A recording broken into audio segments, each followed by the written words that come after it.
రండి, దేవుని యొక్క వాక్యం నుండి ఒక మాట జ్ఞాపకం చేసుకుంటూ వద్దాం. మనము ఇంతకుముందు వర్తమానంలో చూస్తూ వచ్చాం. ఏమని? క్రీస్తు పూర్వము, క్రీస్తు శకం. కాబట్టి క్రీస్తు పూర్వం వేరు, క్రీస్తు శకం వేరు. క్రీస్తు పూర్వం మనం ఎలా ఉండాం అన్నది కొన్ని విషయాలు ధ్యానిస్తూ వచ్చాం. క్రీస్తు పూర్వం ఎలా ఉండాం? 1, దేవుని ఆజ్ఞని మీరిన వారు ఉన్నాం. 2, చీకటి జీవితం ఉంది. 3, లోబడని జీవితం. 4, సర్పపు యొక్క జీవితం. 5, వేషధారణ. 6, దేవునితో సమాధానం లేనివారు. 7, దూరస్తులమైన. ఇది క్రీస్తుకు పూర్వమా, క్రీస్తు శకమా? క్రీస్తు పూర్వం. సరే, క్రీస్తు శకము ఆరంభించబడింది ఎప్పుడైతే యేసు ప్రభువు మన హృదయంలోకి వచ్చాడో అప్పుడే క్రీస్తు శకం అనేది మనకు ఆరంభించబడింది. ఎప్పుడైతే యేసు ప్రభువు కలువరిశిల్లో ప్రాణం పెట్టి చనిపోయి తిరిగి లేచాడో, రక్షించబడిన ప్రతి మానవుని యొక్క జీవితంలో ఆ సిలువ కార్యం ఎప్పుడైతే జరిగిందో అప్పుడే ఆ రక్షించబడినటువంటి క్రైస్తవుని యొక్క జీవితంలో క్రీస్తు శకము ఆరంభించబడినట్టు. అయితే ఇక్కడ ఒక మాట మనం చూస్తున్నాం. అపోస్తలుడైన పౌలు ఎఫెసీయులకు రాసిన పత్రిక 2వ అధ్యాయం 13వ వచనం. అయినను మునుపు దూరస్తులైన మీరు ఇప్పుడు క్రీస్తు యేసునందు క్రీస్తు రక్తం వలన సమీపస్తులై ఉన్నారు. సరే, పూర్వం మనం ఎలాంటి వారు అన్నది మనం చూసాం. క్రీస్తు పూర్వం. క్రీస్తు శకం అన్నది ఇంపార్టెంట్. ఎందుకంటే ప్రియులారా, ఈరోజు ఈ వర్తమానం ధ్యానిస్తాం. నైట్ కూడా దేవుని చిత్తం అయితే మరి సహోదరులు ఉన్నారు కాబట్టి వాళ్ళు కూడా ధ్యానిస్తారు. తర్వాత రేపు అంటే ఆదివారం సాయంకాలం వరకు కూడా క్రీస్తు పూర్వం, క్రీస్తు శకమే. కానీ ఒక క్రొత్త అనుభవంలో వినగలుగుతూ వస్తాం మనం. బైబిల్లో మాటలే క్రొత్త అనుభవంలో తీసుకొచ్చింది అంతే. కాబట్టి మేము క్రొత్తగా వచ్చినప్పుడు మరి క్రొత్త అనుభవం రావాల్సిందే కదా. సరే, దేవుని యొక్క వాక్యాన్ని చూసినట్టయితే నాకు ఈ మందిరంలో రాగానే ఒక్కటి ముటికి కంటికి బాగా ఆకర్షణగా ఉంది. ఏంటంటే 7 సంఘాల గురించి రాసేస్తున్నట్టున్నారు. 7 రాశారన్నా 4 7 రాశారా? ఓ, అటు ఇటు కూడా ఉంటాయా? 7 సంఘముల గురించి 6 సంఘాల గురించి 6 నెలలు ధ్యానించాను. లవోదికయ ఒక్కటే సంవత్సరం ధ్యానించబడింది మా దగ్గర. ఎన్ని సంవత్సరం? మహిమదాస్ జిఎస్ హెబ్రోన్ అనే యూట్యూబ్ ఛానల్లో ఉంటాయి. ఒక్క లవోదికయ గురించి సంవత్సరం ధ్యానించాం. ఎన్ని రోజులు? సంవత్సరం అయిపోయింది. ఇప్పుడు ఏం చేస్తున్నామంటే ప్రకటన గ్రంథం 4వ అధ్యాయం. మాకంతా రాకడ గురించి వర్తమానాలు. మీ దగ్గర కూడా ఈ చెబుదాం అనుకున్నా కానీ సిలువు దినాల్లో వచ్చి రాకడ గురించి చెబితే బర్త్డే మీటింగ్ అప్పుడు చనిపోయిన వర్తమానం చెప్పినట్టుండేది. అర్థమైందండి? అంతే కదా. బర్త్డే రోజు చనిపోయిన వర్తమానం చెబితే అట్లా? బర్త్డే రోజు బర్త్డే అనుకూలమైన వర్తమానం చెప్పాలి. అంతే కదా. కాబట్టి సిలువు దినాల్లో వచ్చినప్పుడు రాకడ గురించి వర్తమానం చెబితే ఏం అర్థం కాదు. మనం వచ్చింది గుడ్ ఫ్రైడేకా లేకపోతే ఆదివారం మామూలుగా వచ్చామన్న డౌట్ ఉండేది. సరే, అది మరెప్పుడైనా దేవుడు సమయం ఇచ్చినప్పుడు రాకడ గురించి, ప్రభు రాకడ ఆలస్యం అయితే మనం వస్తే కలుసుకుంటే అప్పుడు రాకడ గురించి మరో తరుణం దేవుడు అనుమతించినప్పుడు ధ్యానిద్దాం. సరే, ఇప్పుడు చూసేటటువంటి ఒక మాట, క్రీస్తు పూర్వం అయిపోయింది ఒక సెక్షన్. దీంట్లోనే మొదటి సెక్షన్లోనే 2వ కోణం ఏంటంటే క్రీస్తు శకం. క్రీస్తు పూర్వం ఏంటన్నది 7 అంతల అనుభవం కలిగిన మన జీవితాన్ని మనం చూస్తూ వచ్చాం. ఇప్పుడు క్రీస్తు శకంలోకి వచ్చాం. క్రీస్తు శకం ఎప్పుడు ఆరంభించబడింది? క్రైస్తవ జీవితాల్లో చెప్పండి. క్రీస్తు శకం ఎప్పుడు ఆరంభించబడింది? ఎప్పుడైతే యేసు ప్రభువు వారు మన జీవితంలోకి వచ్చాడో, మన హృదయంలోకి వచ్చాడో అప్పుడే క్రీస్తు శకం ఆరంభించబడినట్టు. క్రీస్తు శకం ఆరంభించబడిన తర్వాత మనం ఎలా ఉండాలి, లేదా క్రీస్తు శకములో ఉన్న మనం ఎలా ఉండాలి? క్రీస్తుకు పూర్వం వేరు, క్రీస్తు శకం వేరు. క్రీస్తు పూర్వం ఎలా ఉండడం అయిపోయింది. క్రీస్తు శకములోకి వచ్చిన మనం ఎలా ఉండాలి అన్నది వాక్యం ఇంపార్టెంట్. అర్థమవుతుందండి? క్రీస్తు శకంలోకి వచ్చిన మనం ఎలా ఉండాలి, దాని కొన్ని విషయాలు మనం ధ్యానించే మునుపు ప్రభు నడిపింపు కొరకు చిన్న ప్రార్థన. మమ్మల్ని మిక్కిలిగా ఎక్కువగా ప్రేమించిన ప్రియ పరలోకపు తండ్రి, పరిశుద్ధుడివైన దేవా, మీకు స్తోత్రములు. ఈ సమయంలో కొన్ని మాటల వాక్యం ధ్యానించబోతున్న సహాయం చేయండి. దాసుడి కన్నా యజమానుడి వైపు చూస్తున్నట్లు, దాసుల కన్నా యజమానుల వైపు చూస్తున్నట్లు మా కన్నులు మీ వైపు వీక్షిస్తుండగా మీరే సహాయం గురించి మహిమ పొందండి.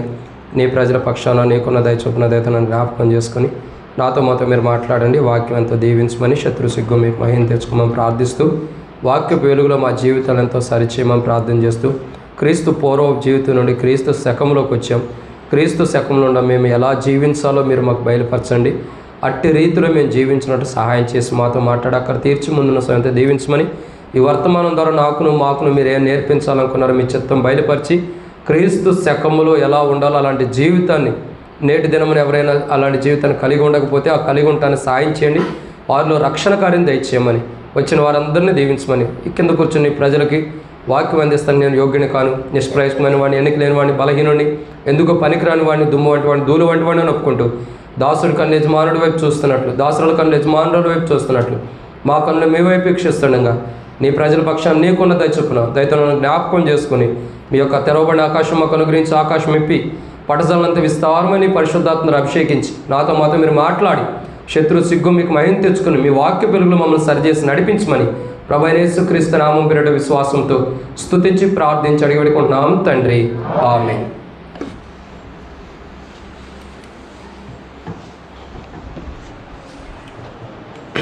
కాబట్టి ఇక్కడ దేవుని యొక్క వాక్యాన్ని మనం చూస్తూ వస్తున్నాం. ఏంటి మాట అనంటే, క్రీస్తు పూర్వము, మరొకటి ఏంటి, క్రీస్తు శకం. ఇప్పుడు మనం పూర్వంలో ఉండామా శకంలో ఉండామా? జాగ్రత్తగా గమనించండి. వాక్యం చూసిన తర్వాత వేరుగుంటుంది మళ్ళీ. క్రీస్తు పూర్వంలో ఉండామా క్రీస్తు శకంలో ఉండామా? పూర్వము శకం రెండు కలిపి ఉండామంటారా? ఉండవా? రెండు కలిపి ఉన్నావా?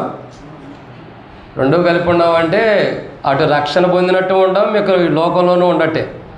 అంటే దేవుని బిడ్డవి విశ్వాసం అని నీకు ముద్ర వేయడానికి అవకాశం లేదు.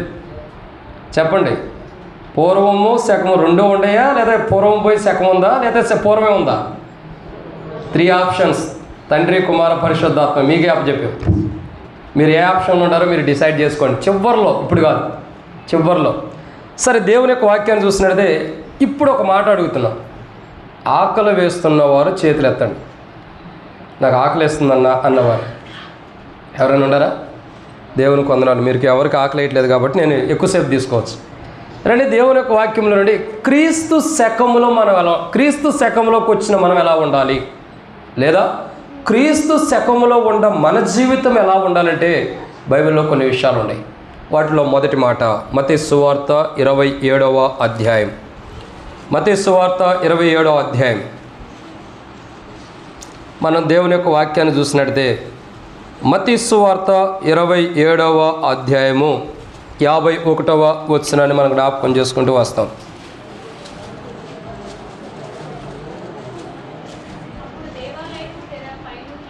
అక్క 49, 50 కూడా చదవండి అక్క. 49 నుండి 51 పెద్దగా చదవండి.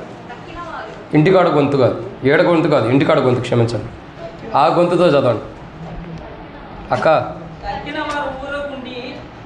ఏంటి కోపం వచ్చిందా? చదవండి మరి పెద్దగా. అన్న చదివేస్తున్నాడు ఇంటికాడ గొంతు. అక్కోళ్ళు చదవట్లేదు ఎందుకని మరి? అక్కడ గొంతు ఇక్కడ రాదక్క, ఇంటికాడే వచ్చింది, ఇక్కడ రాదట్టుకుంటా. కొద్ది పెద్దగా చదవండి.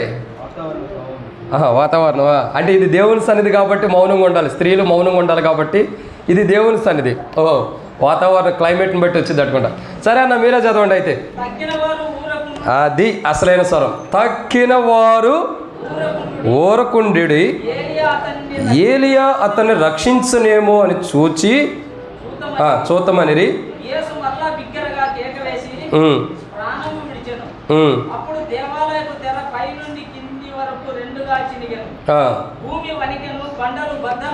చాలా అన్న, ఇక్కడ వరకు ఆగుదాం, ఇంకా చాలా ఉంది వర్తమానం.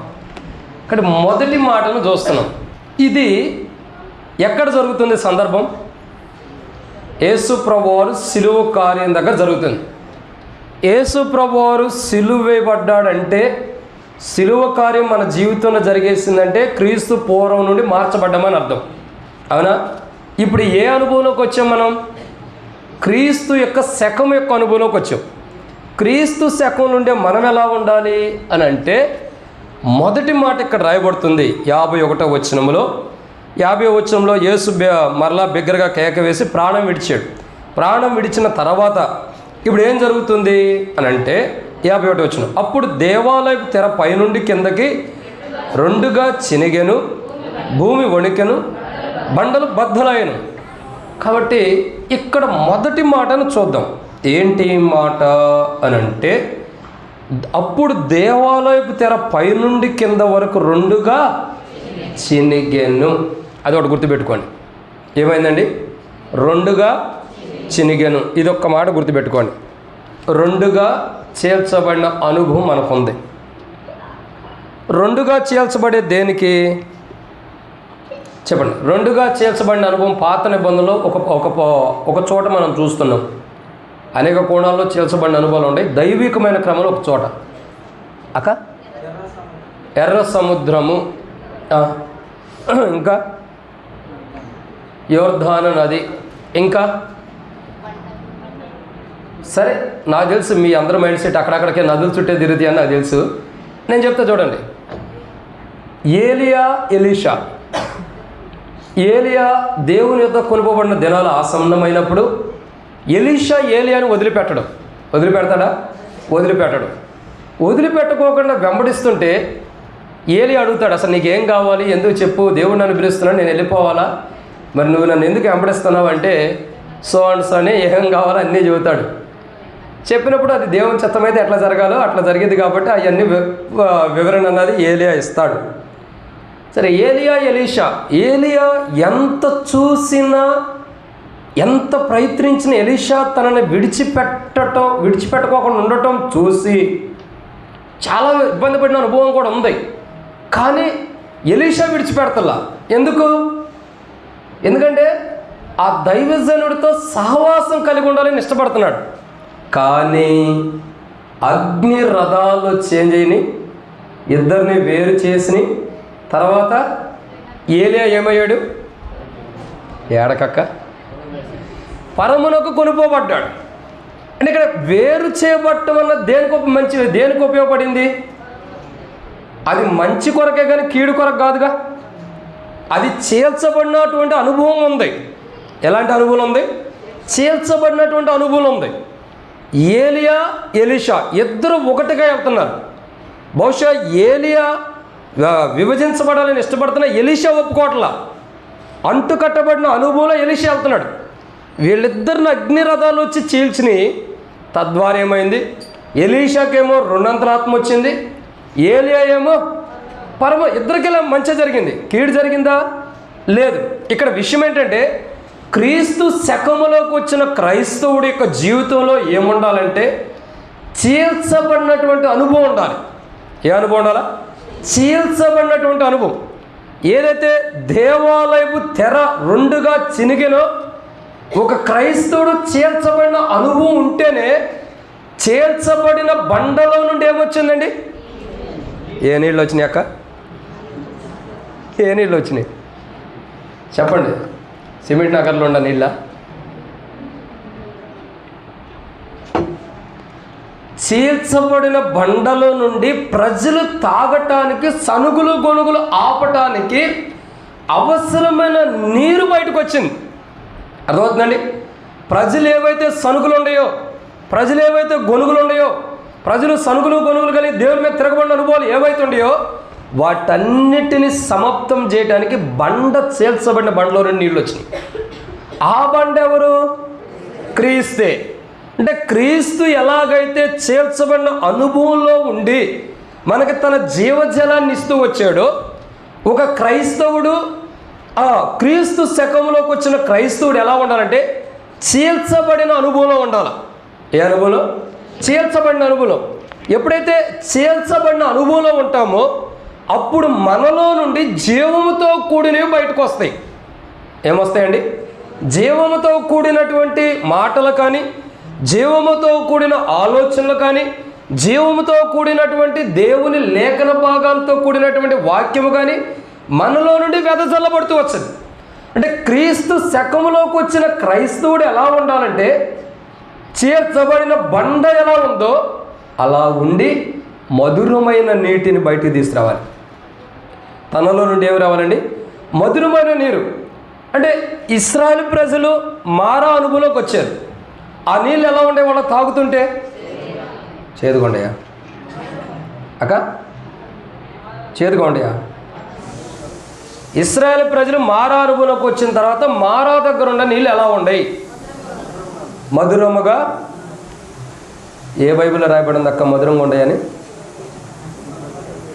నా బైబిల్లో అయితే రాయబడలే. మరి నేను చూసినటువంటి బైబిల్లో అయితే మారాలో ఉండ నీళ్ళు చేదు నీళ్ళు.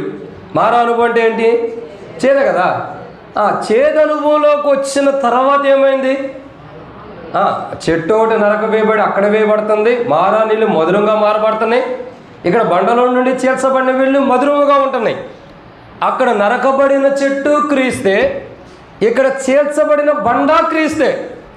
అంటే క్రీస్తులో నుండి మాధుర్యం వచ్చింది. క్రీస్తు శకములోకి వచ్చిన క్రైస్తవుడు, క్రీస్తు శకములో ఉన్న క్రైస్తవుల్లో నుండి మాధుర్యముతో కూడిన క్రైస్తవ జీవితం బయటికి రావాలి. నీవు ఈరోజు దేవుని మందిరానికి వచ్చావు, దేవుని సన్నిధికి వచ్చావు, రక్షించబడ్డావు, మారుమూసి పొందేవని నేను అంటలా. రక్షణ పొందిన వారైనా సరే, దేవుని బిడ్డలైనా కాని వారైనా సరే, పాపం చేసేవారైనా పాపం చేయని వారైనా సరే, ఈరోజు ప్రతి మానవుని యొక్క జీవితంలో ఏం రావాలంటే జీవముతో కూడిన మధురమైన క్రైస్తవ జీవితం బయటికి రావాలి. ఏం రావాలండి? జీవంతో కూడిన మధురమైన క్రైస్తవ జీవితం రావాలి. ఆ మధురమైన క్రైస్తవ జీవితం మనకు ఇవ్వడానికేగా యేసుప్రభు వారు కలువరిశిలో ప్రాణం పెట్టింది. యేసుప్రభు వారు కలువరిశిలో చనిపోయి తిరిగి లేచింది దేనికి? చేదు అనుభవం కలిగిన మనం, మారా అనుభవం ఉన్న మనం, సనుగులు గొనుగులు కలిగిన మనం, ఇంకా దేవుని మీద ఎన్నో సనుగులు కొనుగోలు మన జీవితాన్ని మార్చి మారాలంటి శ్రేష్టకరమైన దివ్యమైనటువంటి మధురమైనటువంటి వాటర్ని మనకి ఇవ్వటానికేగా ఆ నరకబడింది, బండ చేర్చబడింది. ఇక్కడ రెండుగా ఎందుకు చేర్చబడింది? ఒక మధురమైన క్రైస్తవ జీవితం మనకి ఇవ్వటానికి. క్రీస్తు శకములోకి వచ్చిన ప్రతి క్రైస్తవుని యొక్క జీవితంలో మధురమైనటువంటి అనుభవం ఉండాలి. సువాసనతో కూడిన అనుభవం, మహిమతో కూడిన అనుభవం, దేవుడు మెచ్చుకునేటటువంటి అనుభవం ఉండాలి. ఒక అక్క అంటుంది, నన్ను ఆ పేరుతో పిలవద్దని. ఎవరా అక్క? ఉన్నారు ఇక్కడ? ఎవరైనా ఉండారా? ఉన్నారా? ఎవరక్క? మీరేనక్క? మీరా? దేవునికి వందనాలు. వృద్ధాప్యులు ఉండారు ఇక్కడ. నన్ను నయోమి అనొద్దు. మారా అంటే అర్థం ఏంటి? నాలో ఉండ మాధుర్యం పోయింది, నాలో ఉండ మహిమతో కూడింది పోయింది, చేదు అనుభవం వచ్చేసింది. ఇక్కడ మనం గమనించాల్సిన కోణం మొదటిది ఏంటంటే, చీల్చబడిన వారిలో మధురమైన కోణం ఉంటుంది, చీల్చబడిన వారిలో చేదు అనుభవం ఉంటుంది. క్రీస్తు శకంలోకి వచ్చిన మనలో చేదు అనుభవం ఉండకూడదు, చేదుతో కూడిన జీవితం ఉండకూడదు. యేసుప్రభు వారికి చేదు చిరక అందించారు. ఏమైంది? ఆయన ఇట్లా ముట్టుకునే దాన్ని పక్క తొలగించుకున్నాడు. ఎందుకని? అది చేదు చిరక కాబట్టి, అది తాగడానికి పనికిరాదు కాబట్టి, తాగినా అది మేలుకరమైనది కాదు కాబట్టి, ఆ చిరకలో మాధుర్యం లేదు. ఈరోజు చాలామంది దేవుని బిడ్డలు కానీ చాలామంది మనుషులుగా జీవిస్తున్నాం. మన జీవితాల్లో మధురము లేని జీవితాన్ని మనం జీవిస్తున్నాం, మాధుర్యం లేని జీవితాన్ని జీవిస్తున్నాం. చేదు చిరక లాంటి, చేదు నీళ్ళ లాంటి చేదు యొక్క అనుభవంలో ఈరోజు క్రైస్తవులు ఎంతోమంది జీవిస్తూ వస్తున్నారు. తద్వారానే వారి జీవితాల్లో సంతోషాలు లేవు, ఆనందాలు లేవు, అవతలు లేని చెప్పరాశక్యం మహిమాయుక్తమైన సంతోషం మానవుని యొక్క కుటుంబాల్లో జీవితంలో లేని కారణం ఇదే. ఏంటి? క్రీస్తు శకంలోకి రావాలి. మనం క్రీస్తు శకంలో ఉంటూ కూడా రావాల్సిన వాళ్ళు ఉన్నారు. ఒకవేళ మనం క్రీస్తు శకంలోకి వస్తే చేదు అనుభవం కలిగిన క్రైస్తవ జీవితాన్ని మనం జీవించకూడదు. ఈరోజు అలాంటి జీవితం జీవిస్తుంటే మార్మోస్ పొందడానికి ఇష్టపడు. ఆ మార్మోస్ ఇవ్వడం కొరకు కలువరిశిలో ప్రాణం పెట్టి చనిపోయి తిరిగి లేచింది. ఆ జీవితం మార్చడానికి, చేదు అనుభవం మార్చి మన జీవితాల్లో వాటిని చీల్చేసి మాధుర్యం కలిగిన క్రైస్తవ జీవితాన్ని ఇవ్వడానికి ఆయన కలువరిశిలో ప్రాణం పెట్టింది. అర్థమవుతుందండి? ఇక్కడ మొదటి మాటని ఇక్కడ చూస్తున్నాం. ఏంటి మొదటి మాట? మొట్టమొదటిగా క్రీస్తు శకం. మొదటిగా క్రీస్తు శకములోకి వచ్చిన మానవుడు ఎలా ఉండాలో? క్రైస్తవుడు మాధుర్యం కలిగిన క్రైస్తవ జీవితాన్ని జీవించాలి. చేర్చబడిన అనుభవం నుండి మాధుర్యం కలిగిన క్రైస్తవ జీవితాన్ని జీవించాలి, కానీ చేదు అనుభవాన్ని జీవించకూడదు. ఈరోజు ఇక్కడ కూర్చున్న మనలో ఎలాంటి చేదు అనుభవాలు ఉన్నాయో పరీక్షించుకొని సరి చేసుకుందాం. రెండవదిగా మత్తయి సువార్త 27వ అధ్యాయం 51వ వచనము. అప్పుడు దేవాలయపు తెర పైనుండి కింది వరకు రెండుగా చినిగెను, భూమి వణికెను, బండలు బద్దలాయెను, సమాధులు తెరవబడెను, నిద్రించిన అనేక మంది పరిశుద్ధులు శరీరములు లేచెను. చాలు. కాబట్టి ఇక్కడ మనం రెండో కోణాన్ని మనం చూస్తున్నాం. ఏంటి రెండో కోణం అంటే, మత్తయి సువార్త 27వ అధ్యాయం 52వ వచనంలో ఒక మాట ఉంది, నిద్రించిన అనేక మంది అని రాయబడుతూ వచ్చింది కదా. తర్వాత ఏమనుందండి, సమాధులు తెరవబడెను అని మనం చూస్తున్నాం. ఒక మాటలో చెప్పాలంటే, క్రీస్తు శకములోకి వచ్చిన క్రైస్తవుడు ఎలా ఉండాలి అని అంటే, తెరవబడిన అనుభవంలో ఉండాలి. ఏ అనుభవంలో ఉండాలి? తెరవబడిన అనుభవంలో. ఓపెన్ ద డోర్ అంటే ఓపెన్ చేయబడినటువంటి గేట్ లాగా ఉండాలి. అప్పుడప్పుడు మనం మందిరానికి రాస్తూ వస్తాం, మందిరం గేటుల దగ్గర ఇది పరలోకపు గవిని, కానీ దాన్ని తాళం వేసి పెడతాం. ఏం చేస్తాం? ఇది పరలోకపు గవిని. ఆ గవిని దగ్గరికి రావడానికి ఎవడన్నా వస్తే తాళం ఉంటుంది, అంతే కదా.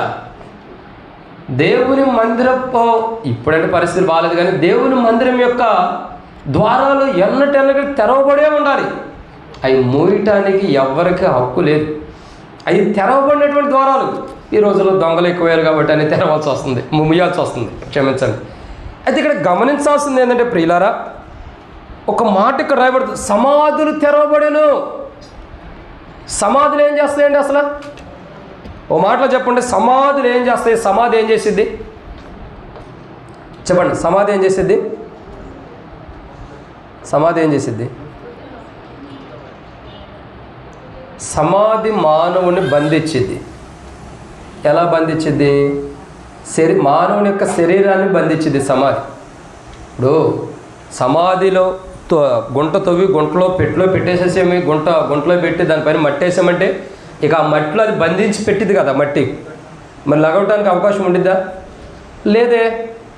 కానీ ఇక్కడ మనం చూసే వాక్యం ఏంటి తెలుసా? సమాధులు తెరవబడెను. సమాధులు తెరవబడిన సమాధులు చూస్తాను. ఈ సమాధులు దేని సాదృశ్యం అంటే మానవుని యొక్క హృదయానికి సాదృశ్యమని. దేని సాదృశ్యం అండి? చాలా కోణాలు చూడవచ్చు, ఒక కోణంలో చూస్తున్నాం. మానవుని యొక్క హృదయానికి సంబంధించింది. ఈరోజు ఇక్కడ కూర్చున్న మన జీవితంలో యేసు క్రీస్తు ప్రభు వారు కలువరి శిలువలో ప్రాణం పెట్టి చనిపోయి తిరిగి లేచడానికి గల కారణము కానీ, క్రీస్తు శకంలోకి మనల్ని ఆయన ఎందుకు తీసుకొచ్చాడంటే ఒక తెరవబడినటువంటి అనుభవం. మన హృదయం తెరవబట్టడానికి రాతి హృదయం కానీ, ఇంకా కఠినమైన హృదయం కానీ, ఇంకా బండబారిపోయిన హృదయం కానీ, ఇంకా బేతెంచర్లకి ఫేమస్ ఏంటి చెప్పండి? బండ. ఆ బండ లాంటి హృదయం అయినా సరే ఈరోజు తెరవాలని ప్రభు ఇష్టపడుతున్నాడు. అలా తెరవడం కొరకై, అలాంటి హృదయం తెరవబడటం కొరకై యేసు క్రీస్తు ప్రభువారు కలువరి శిలువలో మన కొరకై ప్రాణం పెట్టి చనిపోయి తిరిగి లేచాడు. యేసు ప్రభువారు కలువరి శిలువలో ప్రాణం పెట్టడానికి గల మొదటి కారణం ఇదే. మన జీవితం తెరవబడాలి, మన జీవితం తెరవబడిన అనుభవం ఉండాలి. ఎప్పుడైతే మన హృదయం తెరవబడిద్దో అప్పుడు మన జీవితం క్రీస్తు శకంలోకి వచ్చేది.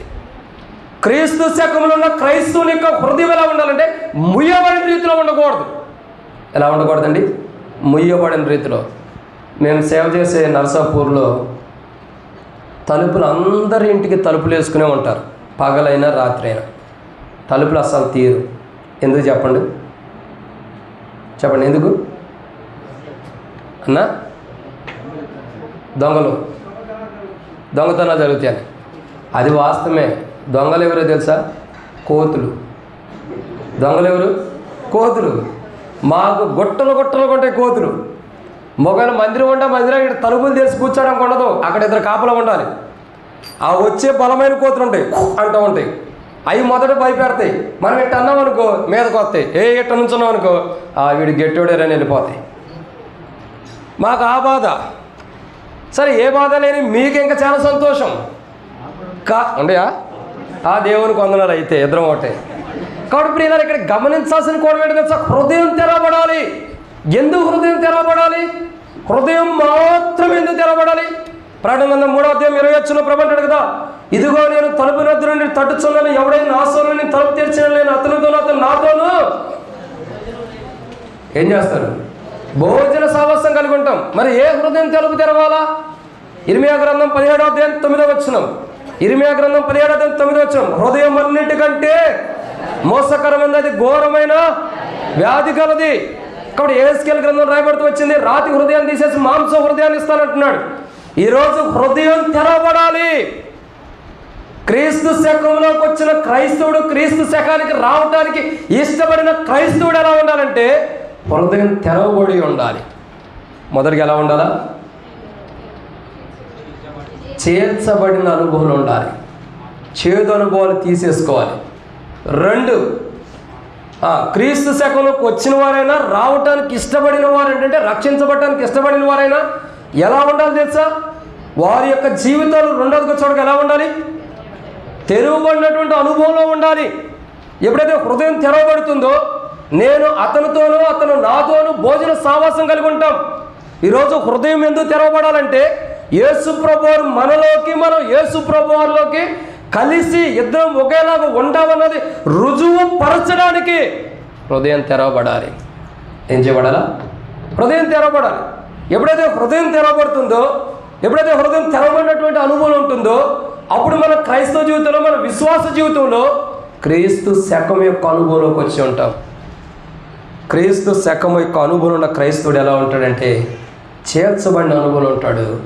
2 తెరవబడినటువంటి సమాధుల్లాగా తెరవబడిన హృదయం కలిగిన వాడు ఉంటాడు. ఎలా ఉంటాడు? తెరువు నీ హృదయ ద్వారంబునే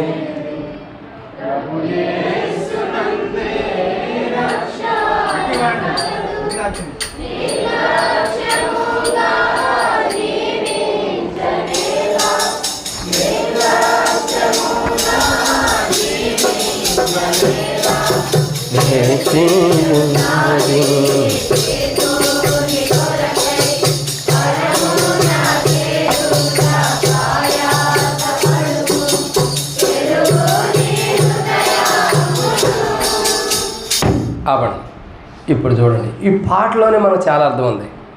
తెరువు నీ హృదయంబు ద్వారంబు నేడే ప్రభు యేసునందు రక్షణ గలదు. తర్వాత తెలియదు నీకు నీ మరణదినం ఎప్పుడు, తర్వాత నీ కొరకు వేచి ఉంది శిక్ష. ఇప్పుడు హృదయం ఎందుకు తెరవాలి చెప్పండి? శిక్ష నుండి తప్పించబడటానికి. దేనికండి? భయంకరమైన శిక్ష నుండి తప్పించబడటానికి. యేసుక్రీస్తు ప్రభువారితో 2 దొంగలు కలువరి శిలువలో యేసు ప్రభువారితో పాటు శిలువ మీద వేలాడుతుంటే అప్పుడు గుర్తొస్తుంది ఆ బాధ ఏంటో, ఆ వేదన ఎలా ఉంటుందో. ఇప్పుడు పాపం ఒప్పుకోకపోతే ఈ వేదన కంటే నరకానికి వెళ్తే ఇంకా ఎక్కువ వేదన ఉంటుందని కలువరి శిలువలో ఉన్న దొంగ అన్నాడు కదా, యేసు నీవు నీ రాజ్యంతో వచ్చేటప్పుడు నలుగురు జ్ఞాపకం చేసుకో అని అనగానే నేడు నువ్వు నాతో కూడా పరదేశంలో ఉంటావు. కలువరి శిలువలో ఉన్న దొంగ కూడా 7 మాటలు పలికాడు తెలుసా మీకు? యేసు ప్రభువారు ఎన్ని మాటలు పలికాడు? 7. 8. ఇంటికాడ అదే మాట అక్క, పెద్దగా చెప్పండి. ఎన్ని మాటలు? 7. కలువరి శిలువలో ఉన్న దొంగ కూడా 7 మాటలు పలికాడు. ఆ 7 మాటలు చెబుదాం అనుకున్నా కానీ దొంగ సంగతి చెబుతాం ఎందుకు, మళ్ళీ దొంగలాగా మనం అవ్వకూడదని చెప్పలా. మనం మంచివాళ్ళం కదా. కాబట్టి ఇక్కడ మనం దేవుని యొక్క వాక్యాన్ని జాగ్రత్తగా గమనించినట్టు ప్రియులారా, 2వ అనుభవాన్ని చూస్తున్నాం. మన హృదయం తెరవబడి ఉండాలి. క్రీస్తులోకి వచ్చిన నీ నా జీవితంలో హృదయం తెరవబడి ఉండాలి. ఎందుకంటే ఆ దాంట్లోకి తెరవబడిన హృదయంలోకి వాక్యమే రావాలి, కానీ అపవిత్రమైనది ఏదైనా దాంట్లోకి రాకూడదు. నిషేధించబడింది ఏదైనా రాకూడదు. ఏదైతే అపవిత్రమైన మన హృదయంలోకి వచ్చిందో, శత్రువుగా దుష్టునితో సంబంధించింది ఏదైతే మన హృదయంలోకి వచ్చిందో, అప్పుడు తెరవబడిన మన హృదయంలో ఏముంటుంది? మోసం ఉంటుంది. హృదయం అన్నిటికంటే మోసకరమైన, అది ఘోరమైన వ్యాధి కలిగిద్దంట. ఎంత ఘోరమైన వ్యాధి కలిగిందో చూడండి. మనలోనే ఉంటుంది, మనతోనే ఉంటుంది, కానీ మన లోపల ఉంటూ కూడా వ్యాధి కలిగింది ఉంది. ఈ లోకంలో హెచ్ఐవి కంటే, ఎయిడ్స్ కంటే, క్యాన్సర్ కంటే, ఇంకా ఇప్పుడు భయపడే రోగాలు ఇంకా ఎక్కువైపోయినాయి. Gas trouble, sugar, BP, heart, వీటన్నిటికంటే భయంకరమైన రోగం ఏంటో తెలుసా? హృదయమే. ఆ మోసకరమైన హృదయమే భయంకరమైన రోగం. అది ఒప్పుకోనివ్వదు, సరి చేసుకోనివ్వదు. ఇవాళ రేపు చూద్దామని అనిపించింది. అదే హృదయం అంటే మరి ఆ హృదయాన్ని రోజు తెరవాలి. ఆ హృదయాన్ని తెలిసి, ప్రభా నా హృదయంలో ప్రతి పాపాన్ని తీసేయి, ప్రతి మోసకరమైనది, ప్రతి అపవిత్రమైనది, ప్రతి నిష్ప్రయోజకమైన వ్యాధిగ్రస్తమైన ప్రతిదీ తొలగించు. ఈరోజు నా జీవితంలో నూతన హృదయాన్ని నాకివ్వు. బైబిల్ రాయబడుతూ వచ్చింది, నూతన హృదయం మీకు ఇచ్చేదను, నూతన స్వభావమును మీకు అనుగ్రహించేది మీకు ఇస్తానని అంటున్నాడు. ఈరోజు మనం హృదయాలు ఎందుకు తెరవాలంటే ఒక నూతన స్వభావం, నూతన జీవాన్ని మనం పొందుకోవడానికి, మనం కలిగి ఉండటానికి మన హృదయాన్ని మనం తెరవాలి. ఇదెన్నో మాట? 2. ఇంకా 5 ఉండే, టైం ఏమో అయిపోయింది. ఇక్కడ 2వ మాటలోనే ఉన్నాం. మొదటిగా క్రీస్తు శకంలోకి వచ్చిన క్రైస్తవుడు ఎలా ఉండాలి, లేదా క్రీస్తు శకంలోకి రావడానికి ఇష్టపడిన ఒక మనుషుడైనా ఎలా ఉండాలంటే, మొట్టమొదటిగా చీల్చబడిన అనుభవం, చేదు అనుభవాలు ఏవైతుండే అవన్నీ తీసేసుకోవాలి. 2, హృదయం తెరవబడి ఉండాలి. తెరవబడిన హృదయంలోకి దేవుని వాక్యం మీద వచ్చేటట్టు చూసుకోవాలి, కానీ అపవిత్రమైన దేన్ని కూడా రానికోకుండా కాపాడుకోవాలి. 3, క్రీస్తు శకంలో ఉన్న క్రైస్తవుడు ఎలా ఉండాలి? మత్తయి సువార్త 27వ అధ్యాయం. మత్తయి సువార్త 27వ అధ్యాయం. మత్తయి సువార్త 27వ అధ్యాయం 51వ వచనం. అప్పుడు దేవాలయపు తెరపై నుండి క్రింది వరకు రెండుగా చినిగెను. చదవండి. భూమి వణికెను, బద్దలాయెను, సమాధులు తెరవబడెను, నిద్రించిన అనేక మంది పరిశుద్ధుల శరీరములు లేచెను. చాలు. ఇక్కడ 3వ కోణాన్ని మనం చూస్తున్నాం. ఏంటా 3వ కోణం అంటే ఏంటి? భూమి వణికెను. భూమి ఎందుకు వణుకుతుంది? భూమి ఎందుకు వణుకుతుంది? కీర్తనల గ్రంథం 18వ అధ్యాయం. కీర్తనల గ్రంథం 18వ అధ్యాయం. కీర్తనల గ్రంథం 18వ అధ్యాయం 6వ వచనం. అక్క తప్పుగా అనుకోవద్దు, దయచేసి ఇంటికాడ గొంతుతో చదవండి. ఇది కరెక్టేనక్క? మీ హస్బెండ్ వచ్చారా మందిరానికి? రాలేదా? దేవుని కొందనాలు.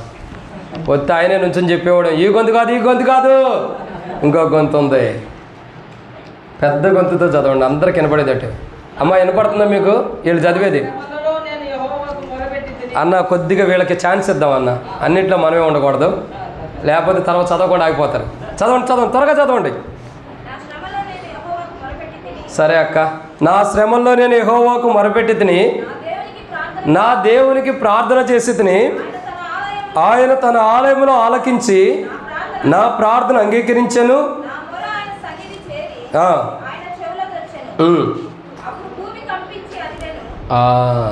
భూమి అదురుతున్న అనుభవాన్ని చూస్తున్నాం. ఎందుకు అదురుతుంది అంటే ప్రార్థనా జీవితం. ఎందుకు అదురుతుందండి? ఒక ప్రార్థన. ఇక్కడ మనం గమనించాల్సిన కోణం ఏంటంటే ప్రియులారా, ఈరోజు యేసు ప్రభు వారు సిలువ వేయబడటానికి కారణం ఏంటంటే ఒక మంచి ప్రార్థనా జీవితం మనకి ఇవ్వడానికి, ఒక మంచి ప్రార్థనా జీవితం, ఒక మంచి ప్రార్థనా పరులుగా మనం చేయడం కొరకే ఆయన కలువరి సిలువకి ఎక్కువ మునిపే గెత్సెమనే తోటలో ఆయన కన్నీరు రక్తపు బిందువు వలె రాలేను అని బైబిల్లో రాబడుతుంది. ఆయన కన్నీరు ఎలా వచ్చింది? రక్తపు బిందువు వలె వస్తుంది. కారణం ఏంటి? ప్రార్థన. ఎంతో ప్రార్థనా జీవితం. ఈరోజు క్రీస్తు శకంలోకి వచ్చిన క్రైస్తవుడు, క్రీస్తు శకంలోకి రావడానికి ఇష్టపడిన క్రైస్తవుడు కూడా ఒక ప్రార్థనా జీవితం అవసరం. మనమందరం ఏ సావాసంలో ఉన్నాం చెప్పండి? ఏ సావాసంలో ఉండం? మనమందరం ఏ సావాసంలో ఉండం? ఇప్పుడు కొత్తగా వచ్చినాయి ట్రస్ట్ సొసైటీ అని, ఆ సావాసాలు మనకు వద్దండి. నేను చెప్పేది ఏ సావాసంలో ఉండం? ఏ సావాసం? పెద్దగా చెప్పండి. భగత్ సింగ్ గారి యొక్క సావాసంలో ఉండం. దేవుని యొక్క అనుభవంలో భగత్ సింగ్ గారికి దేవుడు అనుగ్రహించిన ప్రత్యక్షతలో మనమందరం ఆ దర్శనములో, ఆకాశం నుండి కలిగిన ఆ దర్శనమునకు ఆ దైవజనుడు అవిధేయతను చూపించుకోకుండా విధేయతను చూపించాడు. కాబట్టి నేటి దినం మనం అందరం కూడా ఆ యొక్క సహవాసములో ప్రతి ఒక్క మొక్కల్లాగా మనం మొలుస్తూ వచ్చాం. అంతేనా? అంతే. ఆ దైవజనుడు చేసింది. ఆ దైవజనుడు ఎంతగా ప్రబలినట్టు, ఆ దైవజనుడు స్థాపించిన మందిరాలు ఇంతగా అభివృద్ధి పొందడానికి కారణం ఏంటి?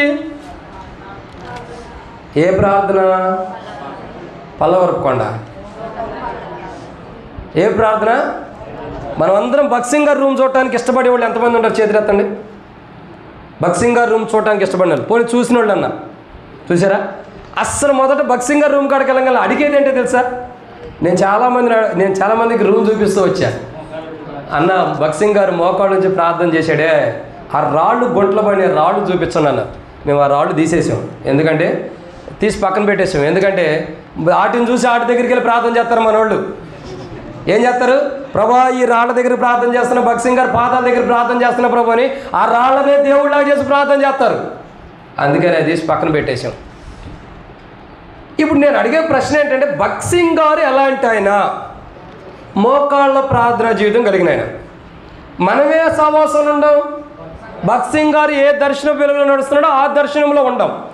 మరి ఆ దర్శనంలో ఉండం మనకి మోకాళ్ళ ప్రార్థన జీవితం ఎంతవరకు ఉంది? ఇప్పుడు ప్రశ్న ఏంటంటే, భూమి వణికిపోయింది. యేసుప్రభు వారు సిలువేసిన తర్వాత భూమి వణకడానికి కారణం ఏంటంటే ఆయన ప్రార్థన జీవితం అంత పరిశుద్ధంగా ఉంది. కాబట్టి భూమి వణికిపోయింది. సరే, దావీదు రాజు ప్రార్థన చేశాడు, దేవుని చెవుల్లోకి ప్రార్థన ఉందరా, భూమి కూడా వణికిపోయిన అనుభవంలో దావీదు రాజు కూడా చూస్తున్నాడు. భక్సింగ్ గారు ప్రార్థన చేసినప్పుడు కూడా భక్సింగ్ గారి యొక్క ప్రార్థనా జీవితాన్ని బట్టి ఆయన చనిపోయినప్పుడు భూకంపం వచ్చిన అనుభవాన్ని కూడా చూస్తున్నాం.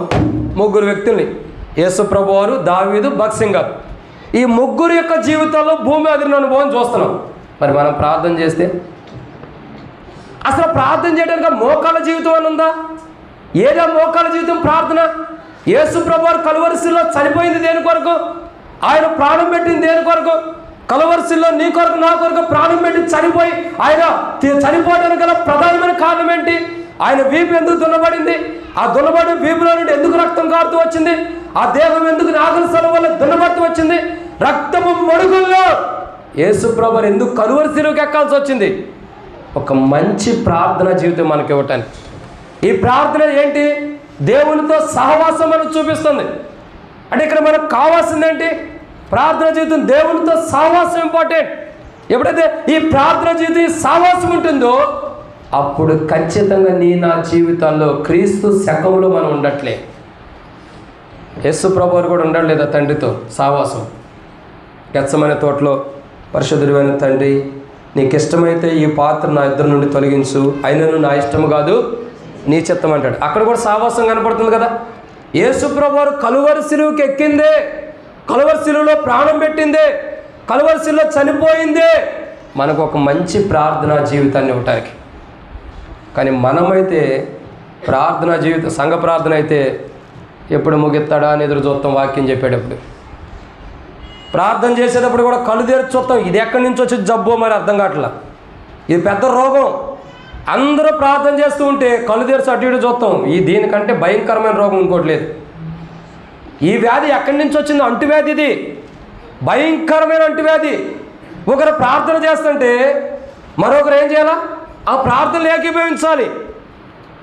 కానీ కళ్ళు తెరిచి చూడటం ఏంటి? దరిద్రం. బాత్రూము, టాయిలెటు, లేదా పక్కనున్న పిల్లలు, మనం పిల్లలను తెచ్చుకుంటే వాళ్ళు ఇబ్బంది పెడుతుంటే వాళ్ళ కొరకు మనం చూడటం అది న్యాయపూర్వకమై కొద్దిగా. ఇక ఏ పని లేకపోయినా ప్రార్థన చేసేసేస్తారు. కొంతమంది మందిరంలో ఉంటే కూడా ఫోన్లు నొక్కుంటూ కూర్చుంటారు. దేవుని మందిరంలో ఉంటే ఫోన్లు నొక్కోటానికి కదా ఆయన శిలువలో పండించింది. ఆయన శిలువలో చనిపోయింది. నువ్వు మందిరంలో కూర్చుని వాట్సాప్లు, స్టేటస్లు, ఇన్స్టాగ్రామ్లని ఇంకేదో చెత్త ఉందో ఏముందో మీరే చెప్పాలి. అవన్నీ చూడటానికి కాదు ఆయన ఈ కలువరిశిలో ప్రాణం పెట్టింది. దేవుని మందిరం ఎలాంటిది? నా మందిరం సమస్త జనులు ప్రార్థనా మందిరం అనబడును, నా దృష్టి నా మనసు ఎల్లప్పుడూ అక్కడ ఉండునని చెప్పాడు. కాబట్టి దేవుని మందిరంలో యెహోవాని దాసుడు ఆలకిస్తున్న ఆజ్ఞయమని ఎందుకు రాసి పెడతాం? మనం దేవుని స్వరాన్ని వినేటటువంటి మందిరం, పరిశుద్ధమైన మందిరం, దేవుని దృష్టి, దేవుని మనసున్న మందిరం. ఇలాంటి గొప్ప మందిరంలో మన ప్రవర్తన ఎలా ఉంటుందో చూడండి.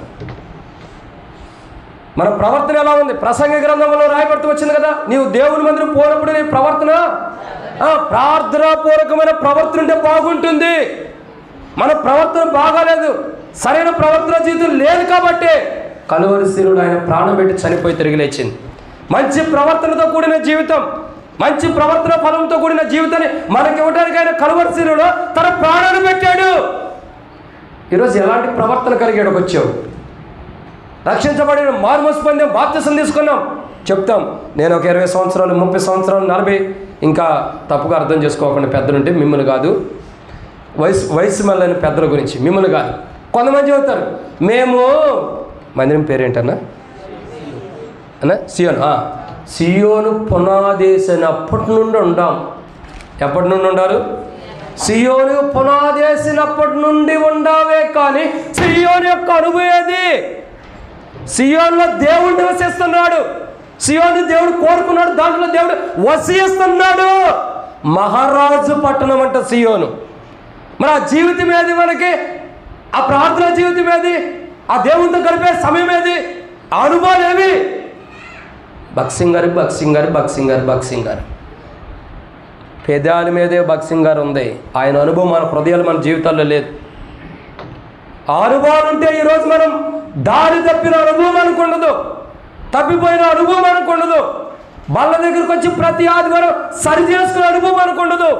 ఎందుకు సరి చేసుకున్నామంటే ప్రతి ఆదివారం తప్పు చేసి వస్తున్నామనే కదా బల్ల దగ్గరికి. బల్ల దగ్గర ఎందుకు సరి చేసుకున్నాం?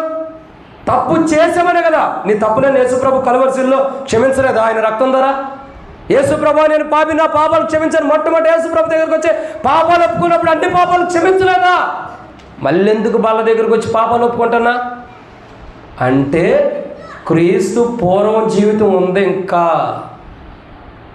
క్రీస్తు శకంలో ఉన్న జీవితం కంటే పూర్వ జీవితం ఎక్కువ ఉంది. ఈరోజు ఆ జీవితం మారాలి, ఈరోజు ఆ ప్రవర్తన మారాలి. అప్పుడే మన జీవితం బాగైద్ది. పేరుకు బక్సింగారు అని చెప్పుకుని, చెట్టు పేరు చెప్పుకుని కాయలు అమ్ముకునే వాళ్ళలాగా ఉండొద్దు. బక్సింగారే ఆ ప్రార్థన జీవితం ఏది? ఆ ప్రార్థన అనుభవం ఏది? ప్రియులారా, నువ్వేంటి, నేనేంటి, ఎవరమైనా సరే ప్రార్థన జీవితం అవసరం. అది ఇవ్వటానికి యేసు ప్రభు కలువరి శిలువలో ప్రాణం పెట్టి చనిపోయి తిరిగి లేచాడు. ఆయన కలువరి శిలువలో ప్రాణం పెట్టడం ద్వారా మనకి మంచి ప్రార్థన జీవితం, దేవునితో సహవాసంతో కూడిన మంచి ప్రవర్తన దేవుడు ప్రభు తన కలువరి శిలువ ద్వారా మనకు అనుగ్రహించాడు. ఇది ఎన్నో మాట? 3. 4వ విషయాన్ని చూద్దారండి. మత్తయి సువార్త 27వ అధ్యాయం.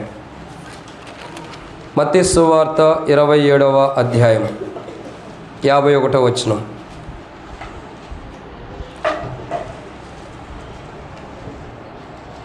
మత్తయి సువార్త 27వ అధ్యాయం 51వ వచనం.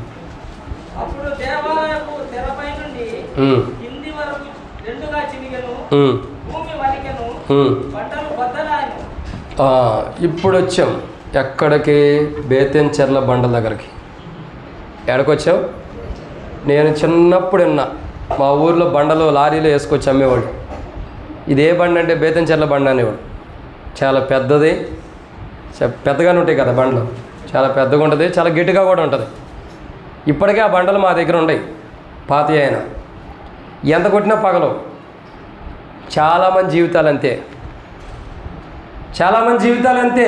ఎంత వాక్యం చెప్పు, ఎన్ని మాటలు వాక్యం చెప్పు, ఎంత మర్మంతో కూడిన మాటలు చెప్పు, జీవితాలు పగిలిపోవటంలా, జీవితాలు మార్చబట్ల ఒక మాటలు చెప్పాలంటే బండలు బండలుగానే ఉన్నాయి. బండరాయిగానే ఉంది, బద్దలవటం లేదు. రాతి హృదయాన్ని తీసేసి మాంస హృదయాన్ని ఇస్తానంటున్నాడు.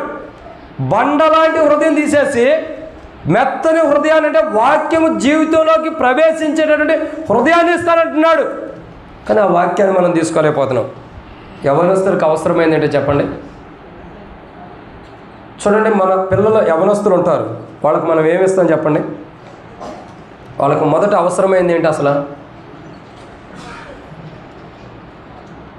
యవనస్తులకు అవసరమైన మొదటిది అన్నా చదువు. రెండోది చెప్పండి.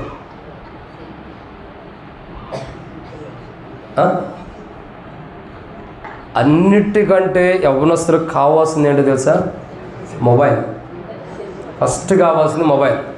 పొద్దున్నే లేకుండానే ముసలోళ్ళు ఉండారే, వాళ్ళు చచ్చిపోయారే బతుకుండారని కూడా చూడరు, ఫస్ట్ ఫోన్ చూస్తారు. పోనీ యవ్వనస్తులే కదా, మనమేం తక్కువ కదలేండి, అందరూ అంతే. పక్కనున్న భర్తను చూడరు, ఫస్ట్ ఫోన్ చూస్తారు లేకంగానే.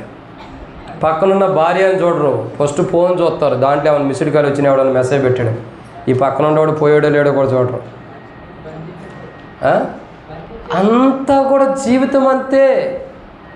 కానీ కీర్తనల గ్రంథం 119వ అధ్యాయంలో రాయబడుతూ వచ్చిన మాట చూసారా? 9వ వచనం 9వ వచనం కాడి నుంచి 11వ వచనం ఏమని రాయబడుతూ వచ్చింది?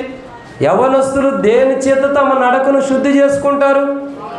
నీ వాక్యమును బట్టి దాన్ని జాగ్రత్తగా చూసుకున్నట్టు చేతనే కదా. ఇప్పుడు యవ్వనస్తుడికి అవసరమైన మొదటిది ఏంటి చెప్పాలి మీరే? యవ్వనస్తుడికి అవసరమైన మొదటిది చదువు కంటే, మంచి భార్య కంటే, మంచి జాబు కంటే, ఇంకా మంచి కారు కంటే, ఇంకా కొరుక్కుపోయిన ఫోన్ కావాలి, కొరికేసిన ఫోను, యాపిల్ ఫోను. దీనికంటే కూడా శ్రేష్టకరమైనది ఏంటి తెలుసా? ప్రతి యవ్వనస్తుడికి కాదు, ప్రతి మనిషికి అవసరమైన ప్రధానమైన మొదటిది కావాల్సింది దేవుని వాక్యం. ఆ వాక్యమే మన జీవితాల్లో, ఆ వాక్యం ఎలాంటిది? రెండంచెల వాడిగల ఖడ్గం. అది ఎక్కడికైనా సరే చొచ్చి చీల్చుకుని రెండుగా చీల్చుకుని వెళ్ళిపోయింది. ఈరోజు యవనస్తులే కాదు, చాలామందిలో వాక్యం లేదు. ఏం లేదండి వాక్యం. అసలు వాక్యం ఎవరు? నేను చెబుతానండి. యోహాను సువార్త 1వ అధ్యాయం 14వ వచనం. సహోదరులు చదువుతారు పెద్దగా. యోహాను సువార్త 1వ అధ్యాయం 14వ వచనం. ఆ వాక్యమే శరీరధారి అయి కృపా సత్య సంపూర్ణుడుగా మన మధ్య నివసించుటకు చాలండి దిగి వచ్చాను. అంటే వాక్యం ఎలాంటిదండి? ఎన్నో మాట ఇది? 4వదిగా వాక్యమే యేసు ప్రభువారు. వాక్యం ఎవరండి? ఆ వాక్యమే శరీరధారి అయి కృపా సత్య సంపూర్ణుడుగా మన మధ్య నివసించను. సరే, యోహాను సువార్త 1వ అధ్యాయం 1వ వచనం ఏమని రాయబడుతూ వచ్చింది? ఆదియందు వాక్యమును, వాక్యము దేవుని యొద్ద నుండి, వాక్యమే, ఆ వాక్యమే యేసు ప్రభువారు. ఆ వాక్యం ఎవరండి? యేసు ప్రభువారు. ఇప్పుడు యవనస్తులకు కానీ ప్రతి మనిషికి కావాల్సింది ఎవరు? వాక్యం. ఈ వాక్యం ఎవరు? యేసు ప్రభువారు. ప్రతి మనిషికి అవసరం. ఎవరికి అవసరం అండి? ప్రతి మనిషికి అవసరమే. ఈ లోకంలో నాకు యేసు ప్రభు వద్దు అంటానికి ఎవరికి అధికారం లేదు. ప్రతి మనిషికి యేసు ప్రభు కావాల్సిందే. ఎందుకు? ఆయన ద్వారా ఎవడైనాను, నేనే మార్గమున సత్యమున జీవన, నా ద్వారా తప్పగా ఎవడను తండ్రి వద్దకు రాలేడు అన్నాడు. పరలోకానికి వెళ్ళాలంటే, స్వర్గానికి వెళ్ళాలంటే, మోక్షానికి వెళ్ళాలంటే యేసు ప్రభు తప్పితే మరొక మార్గం లేదు. అందుకనైనా యేసు ప్రభు కావాల్సిందే. మనం పరలోకానికి వెళ్తానికైనా యేసు ప్రభు కావాల్సిందే. మోక్షానికి, స్వర్గానికి వెళ్తానికైనా యేసు ప్రభు కావాల్సిందే. యేసు ప్రభు లేనిదే పరలోక రాజ్యం మనకు రాదు. ఆ పరలోక రాజ్యాన్ని ఇవ్వటానికి ఆయన కలువరి శిలువలో ప్రాణం పెట్టి చనిపోయి తిరిగి లేచాడు. ఆ పరలోక రాజ్యం మనకు ఎలా వస్తుందంటే ఆయన కలువరి శిలువలో ప్రాణం పెట్టడం ద్వారా బండలాంటి హృదయం కలిగిన మన హృదయాలు బద్దలైపోయినప్పుడు, బండలాంటి జీవితం కలిగిన మన జీవితం బద్దలైపోయి క్రీస్తు మనలో నివసించినప్పుడు అప్పుడు ఏం జరిగిద్దండి? పరలోకానికి మనం వెళ్ళటానికి యేసు ప్రభు మనకు మార్గాన్ని చూపిస్తాడు. ఆయన ఒక మార్గం, మతం కాదు. చాలామంది ఇప్పుడు ఏం చేశారంటే ఆయన మతం కింద కట్టేశారు అందరూ కూడా. యేసు ప్రభు అంటే ఒక మతం మతం అంటున్నారు. ఎవడు చెప్పాడు అసలు? యేసు ప్రభు ఎక్కడ మతం అని చెప్పాడా? ఆయన ఎలాంటి తల్లి గర్భంలో పుట్టాడు? సరే, మరియా యొక్క భర్త ఏం పని చేస్తాడు? వడ్రంగి. ఆయన పుట్టిన పుట్టుకో వడ్రంగిలో పుట్టినట్టుంది. వడ్రంగోలు తర్వాత ఆయన పిలిచింది కూడా వడ్రంగానే కదా. ఆయన ఎక్కడుంటూ వచ్చాడు? పాపుల దగ్గర కూర్చుంటూ వచ్చాడు. అవునా కదా? శంకరులు పాపుల దగ్గర కూర్చున్న అనుభవం ఉంది. చాలామంది పరిశీలన శాస్త్రం అంటాడు, ఏమంటారు? మీ బోధకుడు, మీ యొక్క యేసు ప్రభువారు పాపులతో భోజనం చేస్తున్నాడు అంటారు. అంటే ఆయన కూర్చుంది పాపులతో. ఆయన ఉంటున్న జీవితం అంతా వేరు. కానీ ఎందుకు వాళ్ళ దగ్గర ఉండాలంటే వాళ్ళ జీవితాన్ని మార్చి, వాళ్ళ హృదయాలు మార్చి పరలోక రాజ్యానికి వాళ్ళని పంపించడానికి వాళ్ళతో సావాసం చేశాడు. అంతేగాని ఆయన పాపం చేయలే. ఆయనలో పాపం ఉందా? లేదు. ఆయన ఎలాంటి వాడు? పరిశుద్ధుడు. పాపం అన్నది ఎరగని వాడు. ఒక మాటలో చెప్పాలంటే పాపం ఎలా ఉంటుంది కూడా ఎరగనటువంటి వాడు, అనుభవం లేనివాడు, పాపం మీద అనుభవం లేనివాడు, పరిశుద్ధత కలిగిన వాడు. అంత గొప్పవాడు, అంత గొప్పవాడు. కలవరిశిలో మన కొరకే ప్రాణం పెట్టి చనిపోయి తిరిగి లేచాడు. ఆయన మన కొరకే ప్రాణం పెట్టడానికి ఇష్టపడిన వాడు ఉన్నాడు. ఈరోజు మనం ఆ గొప్ప ప్రభువుని గుర్తెరగాలి. నా పాపాల కొరకై, నా కొరకై కలవరిశిలో ప్రాణం పెట్టి చనిపోయి తిరిగి లేచిన యేసు ప్రభుని గుర్తెరగాలని, గుర్తెరిగిన అనుభవంలో ప్రభు సన్నిధిలోకి వచ్చి హృదయాలు రాతి జీవితం మార్చుకోవాలి. రాతి జీవితం మార్చుకోవాలి. ఏదైతే రాతి జీవితం ఉందో, ఏదైతే రాతి లాంటి జీవితం మనలో కూలిపోయిందో, ఎంత వాక్యం చెబుతున్నా ప్రవర్తన మారదు, జీవితం మారదు, ఆలోచన మారు, ఉద్దేశాలు మాటల, క్రియల మాటల, అది మార్చుకోవాలి.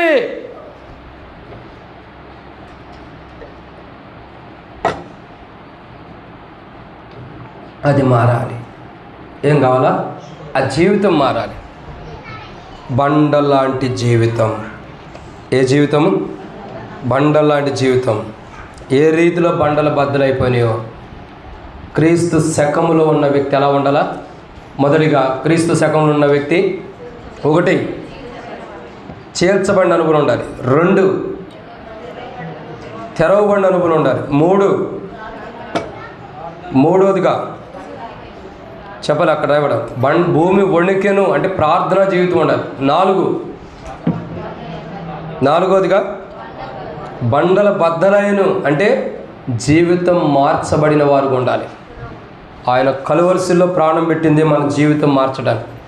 ఆయన సిలువలో చనిపోయింది మన జీవితాన్ని మార్చి మంచి జీవితాన్ని మనకి ఇవ్వటం కొరకు. ఆ జీవితం కొరకు మనం ఏం చేయాలా? యేసు ప్రభా, నా పాపాలు క్షమించి నా కొరకే కలువరిశిలో ప్రాణం పెట్టేవు ప్రభా, నా జీవితాన్ని మార్చడానికి కలువరిశిలో ప్రాణం పెట్టేవయ్యా. ఈరోజు నా జీవితాన్ని బద్దలు కొట్టుకుంటున్నా, బంధకాల చేత బంధించబడి నా జీవితం నుండి విడుదల నాకు అనుగ్రహించు. లోకము, పాపము, ఆచారాలు, అలవాట్లు, లోకము ఆచారాలతో పాటు బంధకాల చేత బంధించబడి నా జీవితాన్ని ఈరోజు బద్దలు కొట్టి ప్రభు అంటే ఆయన కలువరి సిలువ ద్వారా మన జీవితాన్ని మార్చేసేవాడు ఉంటాడు. ఇది ఎన్నో మాట? 4 టైం అయిపోతుంది. రండి 5వ మాటను చూద్దాం. మత్తయి సువార్త 27వ అధ్యాయం 53వ వచనం. మత్తయి సువార్త 27వ అధ్యాయం 55వ వచనం, 54వ వచనం, 53 నుండి చదవండి. మత్తయి సువార్త 27వ అధ్యాయం 53వ వచనం. బయటకు వచ్చి ఆయన లేచిన తరువాత పరిశుద్ధ పట్టణంలో ప్రవేశించి అనేకులకు అగపడింది. శతాధిపతియు అతనితో కూడా నాకు కావాలన్న వారును భూకంపమును జరిగిన కార్యములన్నిటిని చూసి చాలు. కాబట్టి ఇక్కడ మనం చూస్తున్న ఎన్నో మాట అండి ఇది. 5వదిగా దేవుని యొక్క వాక్యాన్ని చూసినట్లయితే సమాధుల్లో నుండి వాళ్ళు ఏం చేశారు? బయటకు వచ్చారు. తర్వాత ఒక మాటలో చెప్పాలంటే ఆడ ఒక మాట ఉంది, పరిశుద్ధ పట్టణములో ప్రవేశించి అనేకులకు అగుపడిరి. సరే, దానికి ముందు కూడా ఇక్కడ చూస్తారన్నమాట, సమాధుల్లో నుండి బయటకు వచ్చారు. ఎక్కడి నుండి బయటకు వచ్చారండి? సమాధుల్లో నుండి.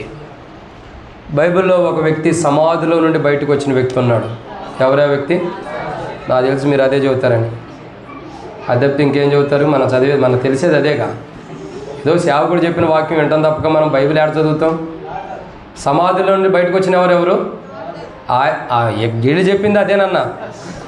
సమాధుల్లో నుండి బయటకు వచ్చిన వాడు ఎవడో తెలుసా? సేనా దెయ్యాలు పట్టినవాడు. ఎవడు బయటకు వచ్చాడు? లాజరు సంగతి ఓకే.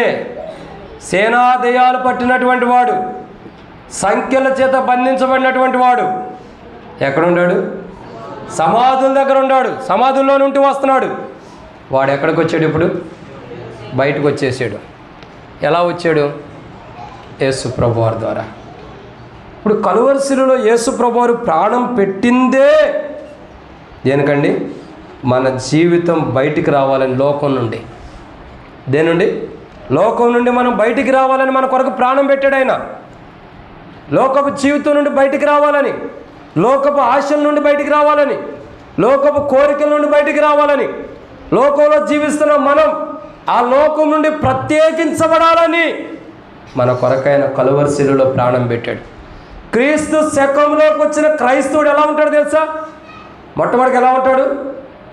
క్రీస్తు శకంలోకి వచ్చిన క్రైస్తవుడు చేర్చబడిన వాడుకుంటాడు. 2, హృదయం తెరవబడి ఉంటుంది. 3, ప్రార్థనా జీవితం భూమి వణికించినట్టు. 4, బండలు భద్రైపోయిన అనుభవం ఉంటుంది. 5వదిగా అంటే మంచి ప్రవర్తన ఉంటుంది. 5వదిగా చూస్తున్నట్లయితే క్రీస్తు శకంలో ఉన్న క్రైస్తవుల్లో సమాధుల్లో నుండి బయటకు రావటం. అంటే ఒక రకంగా చెప్పాలంటే బంధకాల నుంచి విడుదల పొందటం. చాలామంది బంధకాల్లో ఉంటారు. ఏంటి ఆ బంధకాలు? ఆచార బంధకాలు. ఇప్పటికే హెబ్రోను సహవాసం ఉంటూ కూడా పెళ్లి కార్డుకు పసుపు రాసేవాళ్ళు ఉంటారు.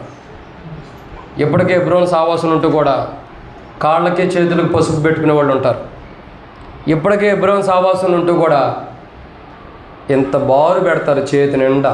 ఏంది అక్క? ఎంతగా చెప్పండి. గోరింటాకేనక్క, కానీ సిటీలో మెహందీ అంటారు అనుకుంటా. ఇంత పెడతారు. ఎందుకు ఇంత దూరం? అది అవసరమా? ఆచారాలు ఇంకా పోలా, అలవాట్లు ఇంకా పోలా. ఆచారాలు పోలేదు, అలవాట్లు పోలేదు, కొనసాగుతూనే వస్తున్నాయి. ఆదాము నుండి మానవుడికి యేసుప్రభు వారు చనిపోక మునుపు ఏ పాపం ఏలుతూ వచ్చిందో మరి అదే కంటిన్యూ అవుతూ వస్తుంది. ఇప్పుడు కూడా అదే ఆచారాలు. సేవకులు వచ్చి అది పద్ధతి కాదమ్మా, కరెక్ట్ కాదన్నామనుకో, అన్న అందరూ చేస్తున్నారు మనం చేయకపోతే అది కరెక్ట్ కాదన్నా, అందరితో పాటు మనం కూడా వెళ్ళాలి. ఏదో నువ్వు ప్రార్థన చేసి వెళ్ళిపో. ఒక అక్క నేనైతే మీ దగ్గర ఇంకా తక్కువ చదువుతున్నా కానీ మా దగ్గర బల్ల టేబుల్ పగిలిపోయింది. గట్టిగానే ఉండేది వర్తమానం. ఎందుకంటే మీ దగ్గర మళ్ళీ ఇంకోసారి దేవుడు అవకాశం ఇవ్వాలి కాబట్టి మెల్లగా చదువుతున్నాం. అంటే ఫేస్ టు ఫేస్ చెప్పేస్తా, డైరెక్ట్ మొహం మీద గుద్దినట్టే. రోజు వాక్యం చెబితే ఒక అక్క వాళ్ళ కుటుంబంలో వివాహం జరుగుతుంది.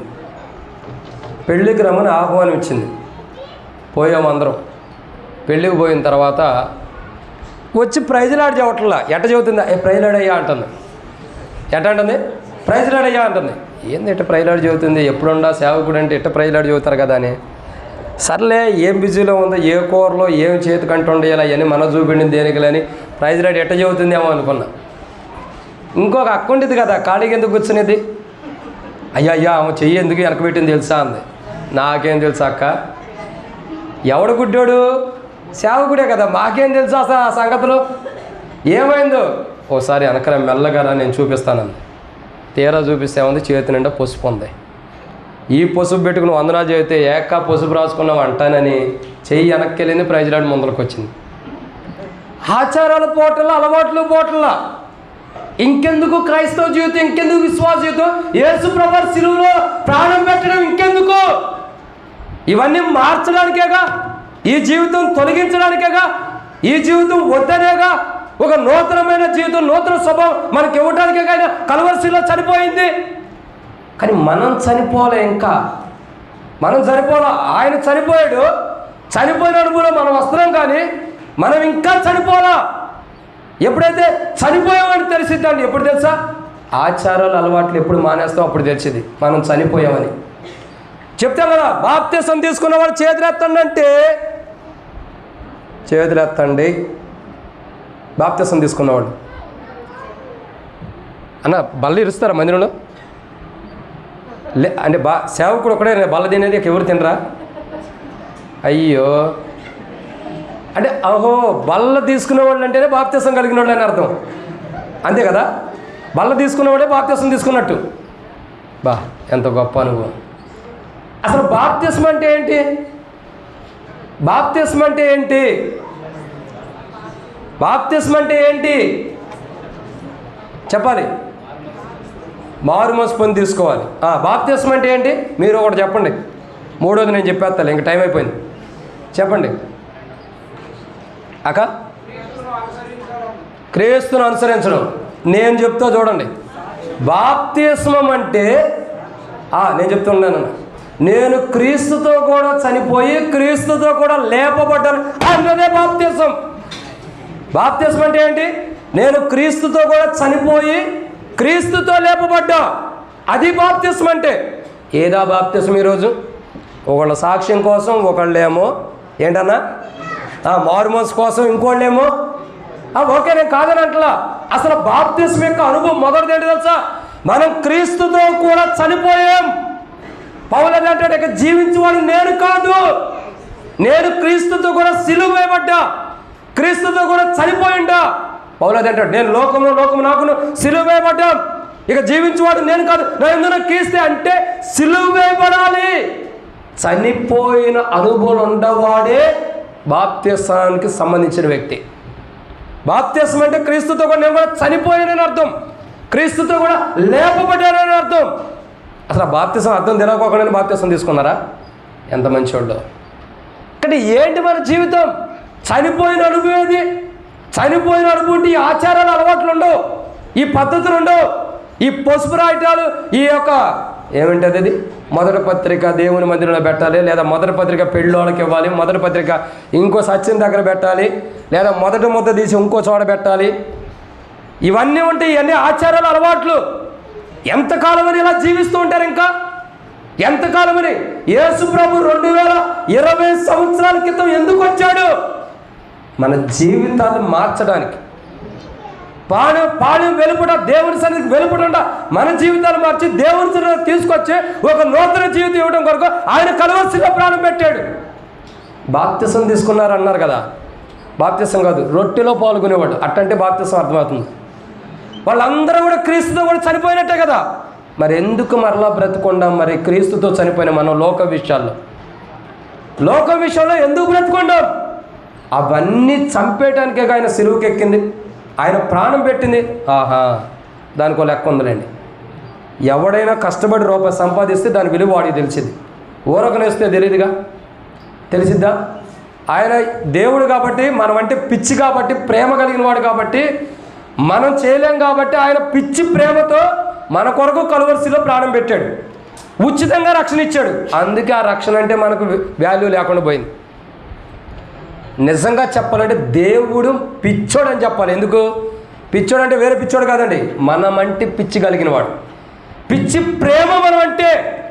ఎంత ప్రేమ లేకపోతే తన కుమారుని మన కొరకు ఇవ్వటానికి కూడా వెనక్కి తిరిగి ఆలోచించట్లా.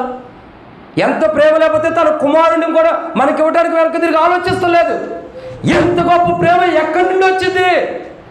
ఇంత గొప్ప ప్రేమతో దేవుడు ప్రేమిస్తుంటే మనమైతే నిమ్మక నీరెత్తనట్టు పట్టించుకోనట్టుగా మందిరానికి వచ్చి వెళ్ళిపోతున్నాం. ఎంత గొప్ప క్రైస్తవ జీవితాన్ని జీవిస్తున్నాం చూడండి. క్రీస్తు శకములో ఉన్న వ్యక్తి క్రీస్తుతో కూడా చనిపోయి ఉంటాడు. ఎలా ఉంటాడు? క్రీస్తుతో కూడా చనిపోయి ఉంటాడు. మరలా ఇక తన పాత జీవితం బ్రతకదు. ఈరోజు ఎలా ఉండాము? ఈరోజు యేసు ప్రభు అసలు సిలువ వేయబడింది ఎందుకో గుర్తెరుగు. క్రీస్తు శకంలోకి నిన్ను తీసుకురావడానికి, క్రీస్తు శకం అనే అనుభవంలోకి నన్ను తీసుకురావడానికి కలువరి శిలువలో ఆయన ప్రాణం పెట్టాడు. ఎన్నమాట ఇది? 5. ఆయన ప్రాణం పెట్టడం ద్వారా మన జీవితాలు మార్చబడుతున్నాయి. ఆయన కలువరి శిలువలో ప్రాణం పెట్టడం ద్వారా ఒకటి ఏం జరుగుతుందండి? మొదటిగా చెప్పండి. మొదటిగా చేర్చబడిన అనుభవంలోకి వస్తున్నాం, మాధుర్యంలోకి వస్తున్నాం. 2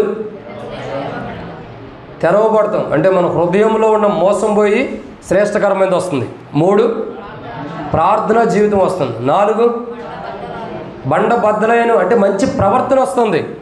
5వదిగా ఆయన కలువరి శిలువలో ప్రాణం పెట్టడం ద్వారా మనకి క్రీస్తు శకమైన జీవితాన్ని ఇచ్చాడు. ఈ క్రీస్తు శకమైన జీవితం మనకేమిస్తుంది? 5వదిగా సమాధుల్లో నుండి లేపబడినాను. అంతేనా? సమాధులు తెరవబడి ఉండెను. ఒక నూతనమైన అనుభవం మనకిస్తున్నాడు. జాగ్రత్త. ఈరోజు ఏ జీవితాన్ని మనం కలిగి ఉండాం, ఎలాంటి ప్రవర్తన జీవితాన్ని ఇక్కడ కలిగి ఉన్నాం ఒకసారి పరీక్షించుకోండి. ఎన్నో మాట ఇది? 5. 6వ విషయాన్ని చూద్దామండి. మత్తయి సువార్త 27వ అధ్యాయం 53-54 వచనాలు.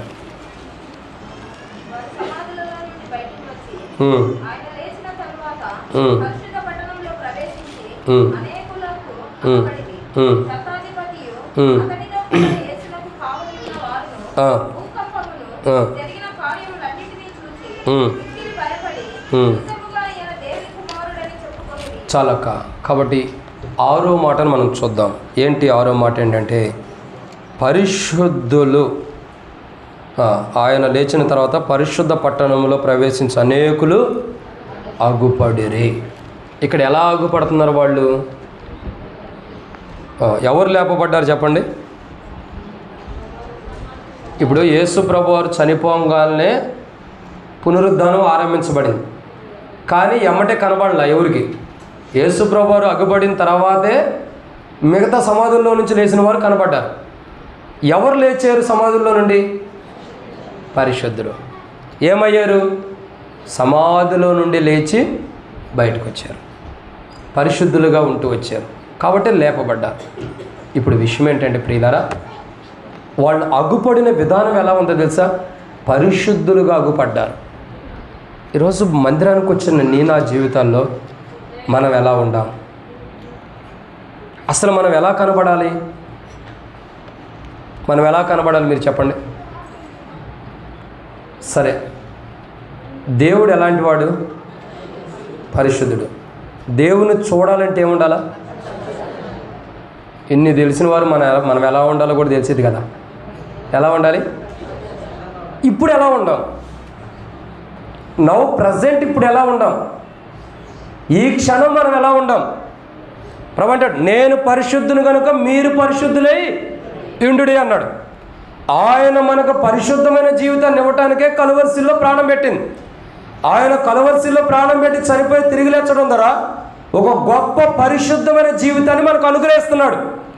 ఆయన కలువరిశిల యొక్క మరణ భూస్థాపన పునరుద్ధానం ద్వారా ఒక కొత్త క్రైస్తవ జీవితం, క్రొత్త జీవితం, పరిశుద్ధమైన జీవితం మనకి ఇవ్వబడుతూ వస్తుంది.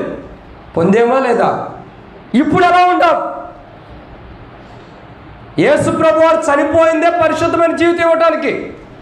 ఆయన పరిశుద్ధుడు కాబట్టి ఆ పరిశుద్ధమైన జీవితం మనలో లేదు కాబట్టి మనలో లేని ఆ పరిశుద్ధమైన జీవితాన్ని ఇవ్వటం కొరకు ఆయన కలువరిశిలో చనిపోయాడు. ఈరోజు నీవు నేను ఎలా ఉన్నాం ఒకసారి ప్రశ్నించుకో. నీవు నేను ఎలా ఉండాం?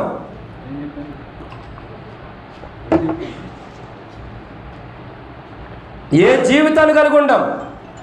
ఎలాంటి జీవితాన్ని మనం కలిగి ఉంటున్నాం? ఎలాంటి అనుభవాన్ని మనం కలిగి ఉంటున్నాం? ఈరోజు మన జీవితంలో ఏముంది? ప్రభు నీ గురించి సాక్ష్యం ఇవ్వగలుగుతాడు. నువ్వు పరిశుద్ధుడు అని, నువ్వు పవిత్రుడు అని సాక్ష్యం ఇవ్వగలుగుతాడా? ఎందుకు ఇవ్వలేకపోతున్నాడు? ఆ పరిశుద్ధతను మనం పోగొట్టుకున్నాం. పరిశుద్ధత లేని జీవితాన్ని చూస్తున్నాం. పరిశుద్ధత లేకుండా ఎవడను దేవుణ్ణి, ఇది గుర్తుపెట్టుకుంటే చాలు మన జీవితం ధన్యకరం. యేసు ప్రభు వారు కలువరిశిల్లో ప్రాణం పెట్టింది దేనికంటే మనకు ఒక గొప్ప పరిశుద్ధమైన జీవితాన్ని ఇవ్వటానికి, ఒక పవిత్రమైన జీవితాన్ని ఇవ్వటానికి, పరిశుద్ధతతో కూడిన క్రైస్తవ జీవితాన్ని ఇవ్వటానికి యేసు ప్రభు కలువరిశిల్లో ప్రాణం పెట్టాడు. అయితే క్రీస్తు శకములో ఉన్న క్రైస్తవుడు ఎలా ఉంటాడంటే పరిశుద్ధుడిగా ఉంటాడు. ఎందుకు? నేను పరిశుద్ధుడు కనుక మీరు పరిశుద్ధులై ఉండమన్నాడు కదా. పరిశుద్ధుడిగా ఉంటాడు. ఈరోజు ఒకటి గుర్తెరుగో, యేసు ప్రభు వారు కలువరిశిల్లో ప్రాణం పెట్టి చనిపోయింది పరిశుద్ధమైన జీవితాన్ని మనకి ఇవ్వటానికి, మనల్ని పరిశుద్ధులుగా చేయటం కొరకు.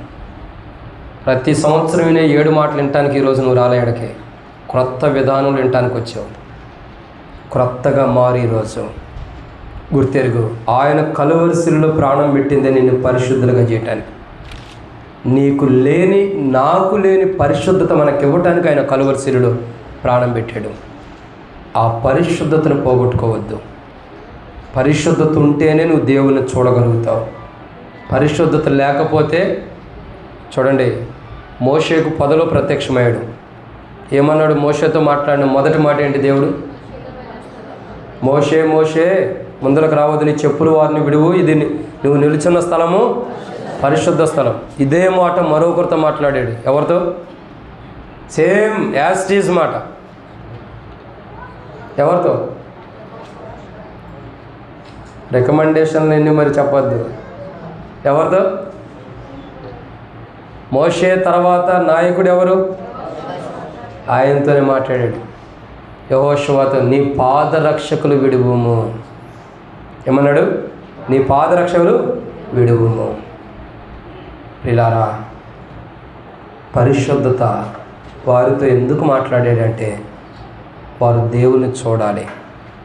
మీరు గమనించారు లేదో, పాదరక్షకులు కానీ చెప్పులు వాళ్ళు కానీ రెండింటిని విప్పిన వారు దేవుని చూశారు. చూడలా? మోషే దేవుని చూడలా? యెహోషువ దేవుని సన్నిధిలో ఉంటే దేవుని చూచిన అనుభవం లేదా? ఉంది.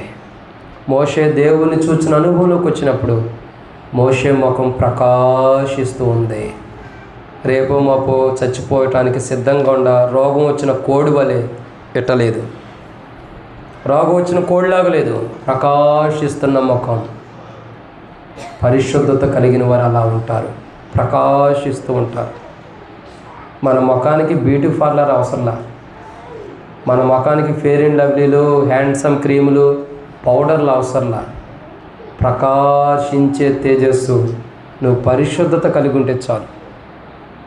నువ్వు నల్లగా ఉండ, పొళ్ళు ఎత్తుండ, పొళ్ళు లోపలికి ఇరుక్కుపోయినకుండా ప్రకాశించేవారిగా నువ్వు కనబడతావు.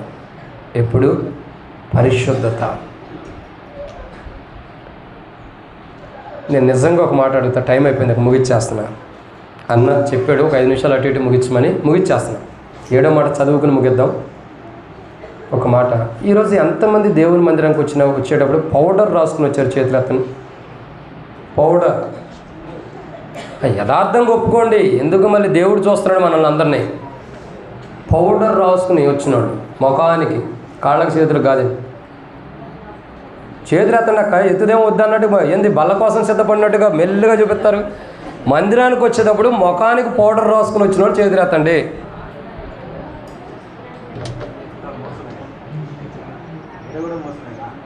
అంటే మీలో పరిశుద్ధత లేదా?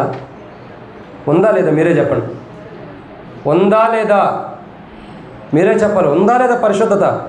ఉంటే ఉందని చెప్పండి, లేకపోతే లేదని చెప్పండి. ఏదో ఒక మాట చెప్పండి, మౌనంగా ఉండొద్దు. వాడే చెప్పుకుంటాడు అన్నట్టు ఏదో ఒకటి చెప్పండి. పరిశుద్ధత ఉందా లేదా?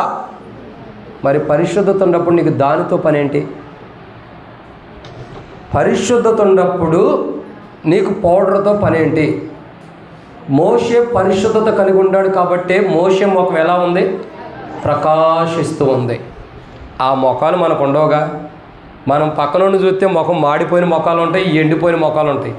అందుకనే యేసు ప్రభు కలువరిశిల్లో ప్రాణం పెట్టాడు, ఈ ముఖాలు మారటానికి. పరిశుద్ధత కలిగి తేజస్సు కలిగిన ముఖాలను ఇవ్వడానికి కలువరిశిల్లో ప్రాణం పెట్టాడు. ఇంక వీటితో మనకు పని ఏంటి? నేను సరిగా వాక్యం తెలుసుకున్న తర్వాత వీటన్నిటిని విడిచిపెట్టా. నేను హైదరాబాద్లో జాబ్ చేశాను, టాటా కంపెనీలో. 10 నుండి 12 గంటలు, 2 గంటలే నా డ్యూటీ. నెలకు 10,000. అప్పుడు 2008, 2009 సంగతి నేను చెబుతాను. ఆ టైంలో జాబ్ చేశాను. తర్వాత 10-11లో కూడా. తర్వాత నేను ఆ టైంలో ఒక సోపు వాడేవాడిని. ఒక సోపు నా వేలు ఎంత ఉందో ఇంత ఉండిద్ది, ఇంతే, 3 ఇంచులు. 3ఏగా ఒక వేలుకు ఉండేది, 3 4 3 3 ఇంచులు. 3 ఇంచులు కలిగినటువంటి సోపు, దాని లావు ఎంత ఉండేది తెలుసా? ఇది ఏలు ఎంత ఉండేది, ఇంత ఉండేది, మిడిల్ వే అంతే. 3 ఇంచులు కలిగిన సోపు, ఇంతే లావు ఇంతే బారు. ఆ సోపు 2011లో 30-40 రూపాయలు. ఇప్పుడు ఎంత ఉండేదో అర్థం చేసుకోండి. అప్పుడంటే డబ్బులు లెక్కలేని రోజులు, ఇప్పుడు విలువ లేని రోజులు. కాబట్టి అర్థం చేసుకోండి. అంతగా ముఖానికి వాడేవాడిని. హ్యాండ్సమ్ క్రీమ్ యాడ్, ఏ యాడ్ వస్తే ఆ క్రీమ్ వాడేవాడిని. కొన్నాళ్ళు ఫెయిర్ అండ్ లవ్లీ వాడిన తర్వాత ఇది లేడీస్ది అది కాదు, జెంట్స్ది వాడటానికి వచ్చింది ఫెయిర్ అండ్ హ్యాండ్సమ్ అన్నారు. అదే వాడా. ఏది వాడినా ముఖం మారలా, ఏది వాడినా ముఖం మారలా. ఎంత వాక్యం విన్నా బ్రతుకు మారదు. కొందరి జీవితాలు అంతే. ఎక్కడ వేయబడిన గొంగల పురుగు అక్కడే ఉంటాయి, జీవితం మారరు. చీతకోక చిలకలాగా, బటర్ఫ్లై లాగా మారరు, గొంగల పురుగులాగానే ఉంటారు. చూసా, క్రీస్తు స్వరూపం కంటే ఇది నాకు విలువైంది కాదు. నా భార్య అప్పుడప్పుడు చెబుతూ ఉండిద్ది, సేవకురాలు, ఎప్పుడైనా జిడ్డు ముఖానికి ఒకసారి కొద్దిగా ముఖానికి సబ్బు పెట్టి రాసుకునే, లేకపోతే కొద్దిగా పౌడర్ అన్నా రాసుకో ఆ జిడ్డు ముఖానికి అనేది.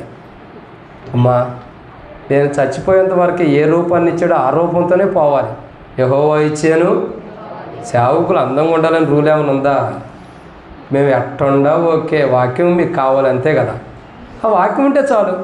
ఎలా ఉంటే ఆమె ఇలా. కానీ విశ్వాసులు కూడా అలాగే ఉండాలిగా, వాక్యం కావాలని. రూపాలు ఏంటి? పౌడర్ ఎలాంటిది తెలుసా? ఎముకలతో తయారు చేస్తారు పౌడర్ ఎలాంటిది తెలుసా? రాయి నుండి తీస్తారు పౌడర్.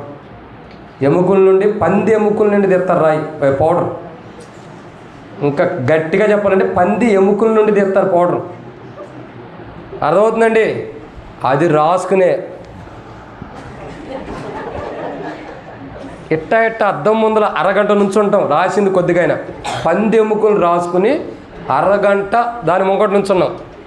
అంటే ఏ రూపం కోసం నుంచున్నావో అర్థం చేసుకోక, ఏ రూపం కోసం అర్థం కాదు నుంచున్నావో అర్థం చేసుకో.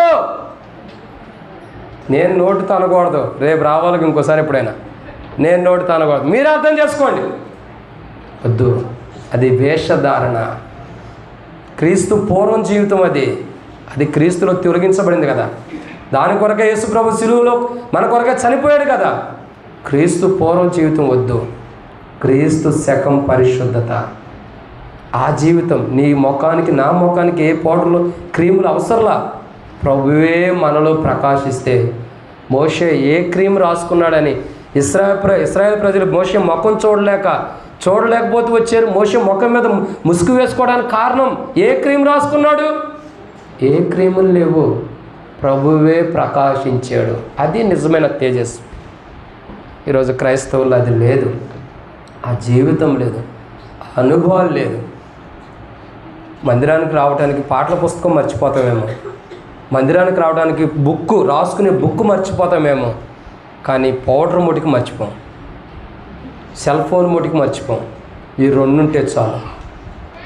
ఎంత దౌర్భాగ్యమైన జీవితం. ఈ జీవితాలు మార్చడానికేగా ఆయన సిలువకెక్కి భూమికి ఆకాశానికి మధ్యలో 3.5 గంటల పాటు సిలువ కొయ్య మీద వ్రేలాడవేయబడింది. ఈ జీవితం మార్చడానికేగా, ఈ జీవితం కొరకే కదా ఆయన ఎక్కింది, మార్చడానికి సిలువకి. మరి ఎందుకు ఈ జీవితాన్ని మరలా మనం జీవిస్తున్నాం? ఒకసారి మార్చుకోవడానికి ప్రయత్నించు. క్రీస్తు శకంలో ఉండేవారు పరిశుద్ధత కలిగి ఉంటారు, వీటి మీద కాదు. ఇదన్నమాట. 7వ విషయం చూద్దానండి. మత్తయి సువార్త 27వ అధ్యాయం. మత్తయి సువార్త 27వ అధ్యాయం 54వ వచనం చివరిలో, నిజముగా ఈయన దేవుని కుమారుడని చెప్పుకొనిరి. ఏం చేశారండి? ఈయన దేవుని కుమారుడని చెప్పుకొనిరి. ఎవరు చెప్పుకుంటున్నారు? శతాధిపతి ఆయనతో కూడా. అసలు సిలువ వేసింది ఎవరో చెప్పండి? సిలువ వేసింది ఎవరు? పోనీ యేసుప్రభుని చంపడానికి ప్రయత్నించింది ఎవరు? ఈ శతాధిపతులేగా, ఈ పరిసయ్యులు శాస్త్రులేగా యేసుప్రభుని చంపడానికి ప్రయత్నించింది, సిలువ వేయటానికి, ఆయన అప్పగించడానికి కారణము. అబద్ధంతో కూడిన వారిని అబద్ధకుని తీసుకొచ్చింది కూడా వీళ్ళేగా, వారిని సృష్టించింది కూడా వీళ్ళేగా. ఈయన చెబుతున్నాడు ఇప్పుడు ఏమని? ఈయన నిజముగా దేవుని కుమారుడు. ఇక్కడ మనం గ్రహించాల్సింది ఏంటో తెలుసా? ఎవరైతే మనల్ని తిట్టారో, మన నష్టాన్ని కోరుకున్నారో వాళ్ళే మనం దేవుని బిడ్డలమని సాక్ష్యం ఇస్తున్నారు. అర్థమవుతుందండి? ఎవరు మనల్ని తిట్టారో, ఎవరు మనల్ని అవమానించారో, ఎవరు మనల్ని కాదన్నారు, ఒకవేళ దేవుని నమ్మినా, ప్రభుని నమ్మినా, ఈయన ప్రభుని నమ్మారు, వాళ్ళు అట్టంటోళ్ళు ఎట్టంటోళ్ళు అని ఆ దేవుని నమ్మారు, ఈ దేవుని నమ్మారు, కులానికి మతానికి సంబంధించిన దేవుని నమ్మారని ఎవరెన్ని మాటలన్నా, ఆ మాటలు అన్నవాడే రేపు నీ గురించి సాక్ష్యం ఇస్తున్నాడు. నిజంగా వీళ్ళు దేవుని బిడ్డలయ్యా అని. ఎంత గొప్ప సాక్ష్యము! సాక్ష్యంతో కూడిన సమూహాన్ని కలువరి సిలువ ద్వారా యేసు ప్రభు సమకూర్చాడు. అందుకే వారే రాజులైన యాజక సమూహముగా మా దేవుని కొరకు రాజ్యం గాను యాజకులు గాను చేయబడ్డారని ప్రార్థనలో మనం చూస్తున్నాం. ఎలా? సిలువ కార్యము ద్వారా. ఇప్పుడు చెప్పండి, కలువరి సిలువ ద్వారా మనకు వచ్చిన 7వ ప్రాముఖ్యత ఏంటి? గొప్ప సాక్ష్యం. సాక్ష్యం.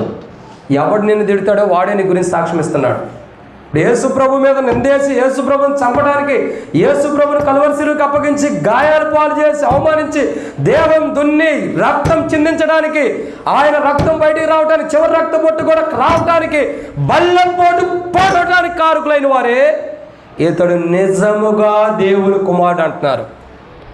ఆయన పడవడానికి కారణమైన వారు, ఆయన మేకులతో సిలువ పెట్టడానికి కారణమైన వారు, ఆయన భుజం మీద బరువు సిలువను పెట్టడానికి కారణమైన వారు, ఆయన చంపడానికి కారణమైన వారు, ఆయన మీద నిందలు వేయడానికి కారణమైన వారు, ఆయన అవమానించడానికి కారణమైన వారు, వాళ్ళే ఇతడు నిజముగా దేవుని కుమారుడు. బా, అంటే వండర్ఫుల్ టెస్ట్ మనీ, అంటే వండర్ఫుల్ టెస్ట్ మనీ. ఎంత అద్భుతమైన సాక్ష్యం. సహజంగా శతాధిపతులు ఒప్పుకోరు. వాళ్ళు కఠినపరచబడినటువంటి హృదయం కలిగిన వారు, ఒప్పుకోరు. అందుకే అన్నాడు సున్నం కొట్టిన సమాధులు లాంటి వారు అన్నాడు. వాళ్ళు ఒప్పుకోరు తొందరపడి. కానీ ఎక్కడున్న శతాధిపతి చూసిన తర్వాత, ఇక అద్భుతాన్ని చూసిన తర్వాత ఒప్పుకోకుండా ఉండలేకపోయాడు. ఇతడు నిజముగా దేవుని కుమారుడు. ఎంత గొప్ప సాక్ష్యం. ఈరోజు యేసు ప్రభువు కలువరి శిలువలో ప్రాణం పెట్టింది దేనికంటే మనకు ఒక మంచి సాక్ష్యంతో కూడిన జీవితాన్ని ఇవ్వటానికి. ఒకప్పుడు నేను దేవుని ఎరగక మునుపు ఒక వ్యభిచారిని, ఒక అబద్ధికుణ్ణి, మోసగాడిని, దొంగని. ఒకప్పుడు నా జీవిత సాక్ష్యం ఇది. ఏంటా సాక్ష్యం? దొంగ, వ్యభిచారి, మోసగాడు, అబద్ధికుడు, ఇంకా తప్పు జీవితాన్ని జీవించేవాడు, తప్పు ప్రవర్తన కలిగినవాడు, బూతులు మాట్లాడేవాడు, ఇంకెన్నో తప్పు పనులు చేసేవాడు. ఇది నా జీవితం. ఒకప్పుడు సాక్ష్యం. ఇప్పటి సాక్ష్యం ఏంటి చెప్పాలి? ఇప్పటి సాక్ష్యం ఏంటి? దేవుని సేవకుడు. అడుగుతారు కదా, ఏమొచ్చి అడుగుతారు, అన్ననే అన్న ఆ సేవకుడు ఎక్కడి నుంచి వచ్చాడు అన్న అంటారు. అంతేనా? వాడు ఎక్కడి నుంచి వచ్చారంటారా? ఏమో, ఆ సేవకుడు ఎక్కడి నుంచి వచ్చారంటారు. అంటే అర్థం ఏంటి? ఒక సాక్ష్యం సేవకుడని. ఇది ఎవరిచ్చారు? యేసు ప్రభువు తన కలువరి శిలువలో ప్రాణం పెట్టడం ద్వారా ఆయన పిలిచిన పిలుపుని బట్టి గొప్ప సాక్ష్యం. నీకుందా ఈరోజు ఆ సాక్ష్యం? దేవుని బిడ్డవే, రక్షణ మారుమూస బాప్తిసం పొందాం. క్రీస్తు శకం అంటే గొప్ప సాక్ష్యంతో కూడిన జీవితాన్ని జీవించేవారని అర్థం. ఉందా ఆ జీవితం? ఒక్క మాటలో నేను చెప్పమంటావా? పెద్దలో, బంధువులు, స్నేహితులు బలవంతం చేసో, కష్టపెట్టో, ఇష్టంగానో అయిష్టంగానో నీ భర్తను వివాహం చేసుకున్నావు, నీ భార్యను వివాహం చేసుకున్నావు. భర్త ఏమని సాక్ష్యం ఇస్తున్నాడు? భర్త దగ్గర నీ సాక్ష్యం ఏంటి? నీ భార్య దగ్గర నీ సాక్ష్యం ఏంటి? నేను కన్నా నీ తల్లిదండ్రుల దగ్గర నీ సాక్ష్యం ఏంటి? నువ్వు కన్నా నీ పిల్లల దగ్గర నీ సాక్ష్యం ఏంటి? అంకుల్, మా మమ్మీ ఇప్పటికీ టీవీ సినిమాలు చూసిద్ది. ఓ బొడ్డోడు చెప్పాడు, ఒక ఇంటికి విజిటింగ్కి వెళ్ళాం. విజిటింగ్కి వెళ్తే ప్రార్థన చేయడానికి వెళ్ళాం. పెద్ద టీవీ కొన్నారు. ఒకప్పుడు తల కింద పెట్టుకునే పిల్లోస్ అంత ఉండే, ఇప్పుడు కాళ్ళ కాడి నుంచి తల వరకు కప్పుకునే బెడ్షీట్లు అంత అయినాయి. ఏంటి? దిండులా టీవీలు. ఒకప్పుడు తల కింద పెట్టుకునే దిండు అంత ఉండేది, ఇప్పుడు కాళ్ళ కాడి నుంచి తల వరకు కప్పుకునేంత దుప్పటి అంత అయింది. ఏ కొంపకి వెళ్ళినా ఆ కొంపలో ఉండేది ఈ టీవీలు పెద్దవి. ఏ ఇంటికి వెళ్ళినా అయ్యే ఉంటాయి. ఏవి? పెద్ద పెద్ద టీవీలు. నేను అనుకుంటే అంత పెద్ద టీవీ ఉన్నప్పుడు అంత క్రైస్తవ జీవితం కూడా ఉందా లేదా? రిమోట్గా అంత క్రైస్తవ జీవితం కూడా ఉండదు. రిమోట్లో ఒక బటన్లు ఉంటాయి చూసావా, ఆ బటన్ ఉన్నంత క్రైస్తవ జీవితం కూడా ఉండదు, ఆ విశ్వాస జీవితం కూడా ఉండదు. పెద్ద టీవీ. ఈ మాట చెప్పి నేను ముగిచ్చేస్తా. ఓ రోజు ఇంటికి వెళ్ళా, ఇట్లాంటి పిల్లలే వీళ్ళు మంచివాళ్ళు, అందుకే పిల్లలదే పరలోక రాజ్యం అంది ప్రభు. వాళ్ళు నా దగ్గరకు రానివద్దని ఎందుకు చెప్పాడు? మన జీవితాలని వాళ్ళే చెబుతారు బయటికి. పిల్లలు చదివే మొదటి పుస్తకం ఏంటి చెప్పండి? కీర్తన. పిల్లలు చదివే మొదటి పుస్తకం ఏంటంటే తల్లిదండ్రుల జీవితం. ఆ తర్వాతే మిగతా పుస్తకాలు చదువుతారు. వెళ్ళాం, విజిటింగ్కి వెళ్ళాం. అక్క బాగుండవంటే బాగుండన్నా రానన్నా. అయ్యో అనుకోకుండా వచ్చేవన్నా, అసలు ఎట్టొచ్చేవన్నా, అయ్యోయ్యో ఎందుకు ఈ అడవుడి? వెనకాల అది ఆఫ్ చేసి ఉంది, అది మెయిన్ అడవుడి. అయ్యో ఏంటన్నా అసలు చెప్పకుండా వచ్చావు, ఫోన్ చేయకుండా వచ్చావంటే ఏదో లెక్క ఇటు వెళ్తా మార్గంలో వెళ్తా వచ్చానన్న. సరే ప్రార్థన చేస్తాను అక్క అన్న. ఇది టెన్షన్ పడుతుంది, ఏమన్నా టెన్షన్ బాధలు ఏమైనా ఉండేమో అనుకున్నా. ఏందా టెన్షన్ అంటే ఆ సీరియల్ వెనకాల ఆగిపోయింది నేను రావటం ద్వారా, అది టెన్షను. సరే ప్రార్థన చేస్తానని చెప్పని ప్రార్థన చేసాము. ఏమన్నా సమస్యలు బాధలు ఉండే అక్క ఇంకేమన్నా చెప్పంటే ఏం లేవన్నా నువ్వు త్వరగా ప్రార్థన చేయాలని ప్రార్థన చేశా. అయిపోయింది. నోరు మీకూడదు అక్కట మీవాక. అయిపోగానే బయటకు వచ్చాం. వస్తా ఉండగానే బుడ్డోడు వచ్చాడు. సహజంగా మన అలవాటు ఏంది? సేవకుడి ఇంటికి వస్తే మనం గేటు దాటిస్తాం. మన ఇల్లు దాటేంత వరకు కూడా మనం ఆయనతో మాట్లాడుకుంటాం, ముచ్చటించుకుంటా, గేటు దాటిన తర్వాత సరే వెళ్ళాను, జాగ్రత్తగా వెళ్ళాను అంటాం. ఎందుకంటే భద్రంగా పంపిస్తాం మన సీక్రెట్లు బయటికి రాకుండా ఉండటానికి. ఈ పిల్లోడు వచ్చాడు పంపించడానికి, వీడు వచ్చి ఏం చేశాడు, గేటు దాకా పంపిస్తున్నాడు. అడిగాము, ఎరా ఎట్ట చదువుకుంటున్నా, అయ్యా బుడ్డాడా, బాగుండావా, మంచిగా చదువుకుంటాడు. అంకుల్ ఒక మాట ముడి త్వరగా చెప్పాలి అంకుల్, లోపల చాలా ఎప్పటి నుంచో చెప్పాలనిపిస్తుంది, త్వరగా చెప్పాలి అంకుల్, మా అమ్మ మా నాయన ఉంటే చెప్పనివ్వరు అంది. వీడికేం బాధ వచ్చింది, నా చిన్నవాడికి ఏ చదువులో మార్కులు తక్కువ అవుతున్నాయో ఏమోలని, సరే చెప్పు నీకోసం కూడా ప్రార్థన చేస్తానని. అంకుల్ మా మమ్మీ లోపల ఒక మాట చెప్పింది, నువ్వు విన్నావా అంది. విన్నాను. ఏంటన్న? టీవీ కొన్నారు కదా, ఎందుకు కొన్నారని అడిగితే, పిల్లలు ఏదో వాక్యం చూడటానికి, బొమ్మలు చూడటానికి కొన్నానని చెప్పింది కదా అంకుల్ అన్న. అవును అన్న. అబద్ధం అంకుల్, మా మమ్మీ ఇప్పటికీ టీవీ సినిమాలు సీరియల్ చూడటానికి కొంది, పేరేమో మా మీద నెట్టేస్తుంది, చూసేదామా. నన్ను తప్పుడే అనుకోవద్దు అంకుల్, నేను కొంచెంసేపే చూస్తా టీవీ, తర్వాత ఆమె చేతిలోనే ఉండేది రిమోట్. మా డాడీ చేతిలో కూడా ఉండదు, ఆమె చేతిలోనే ఉండేది రిమోట్. అంతా ఆమె చేతిలోనే, పొద్దున్నుంచి సాయంత్రం వరకే, పని పాట లేదు. అంతే, మా డాడీ జాబ్కి వెళ్తాడు, మేము స్కూల్కి వెళ్తాం, ఇంకేం పనే ఉంది. చక్కగా టీవీ పెట్టుకుని సినిమా సీరియల్ చూస్తూ ఉండేది. పోనీ వచ్చిన తర్వాత మాకు ఇచ్చిద్దా? అస్సలే వద్దు అంకుల్, ఆమె చేతిలోనే పెట్టుకునేది. ఎంత మంచి సాక్ష్యము, ఎంత మంచి సాక్ష్యం చూడండి. ఎవరిస్తున్నారు ఈ సాక్ష్యం? నీ గర్భవాసం నుండి పుట్టిన బిడ్డలే నీ గురించి సాక్ష్యం ఇస్తున్నారు, నువ్వు ఎట్టాంటోడు అన్నది, నువ్వు ఎలాంటి జీవితం అన్నది నీ గర్భవాసం నుండి పుట్టిన బిడ్డలే సాక్ష్యం ఇస్తున్నారు. అంకుల్ వీడి బాధ ఏంది, వీడికి రిమోట్ ఇవ్వట్ల వాళ్ళు, అది మెయిన్ బాధ. నేనన్నా చెబితే రిమోట్ ఇస్తారేమో, నువ్వు వచ్చి చెప్పు అంకుల్ అంటాడు. రే నువ్వు చెప్పిన దానికి నాకు సిగ్గుపోయినట్టు అనిపించింది, నేను వచ్చి ఏం చెప్పేది రా, నువ్వు వెళ్ళరా ఆయన అన్నాక. అటు చూడండి ఎట్ట దిగజారిపోయామో. పెద్ద పెద్ద టీవీలు ఇంట్లో ఉంటాయి, కానీ అంత క్రైస్తవ జీవితం, విశ్వాస జీవితం, ప్రార్థన జీవితం ఆవగిందంత కూడా ఉండదు. కానీ యేసు ప్రభు సిలువలో ఎందుకు చనిపోయాడండి? ఒక మంచి సాక్ష్యంతో కూడిన జీవితాన్ని ఇవ్వటానికి.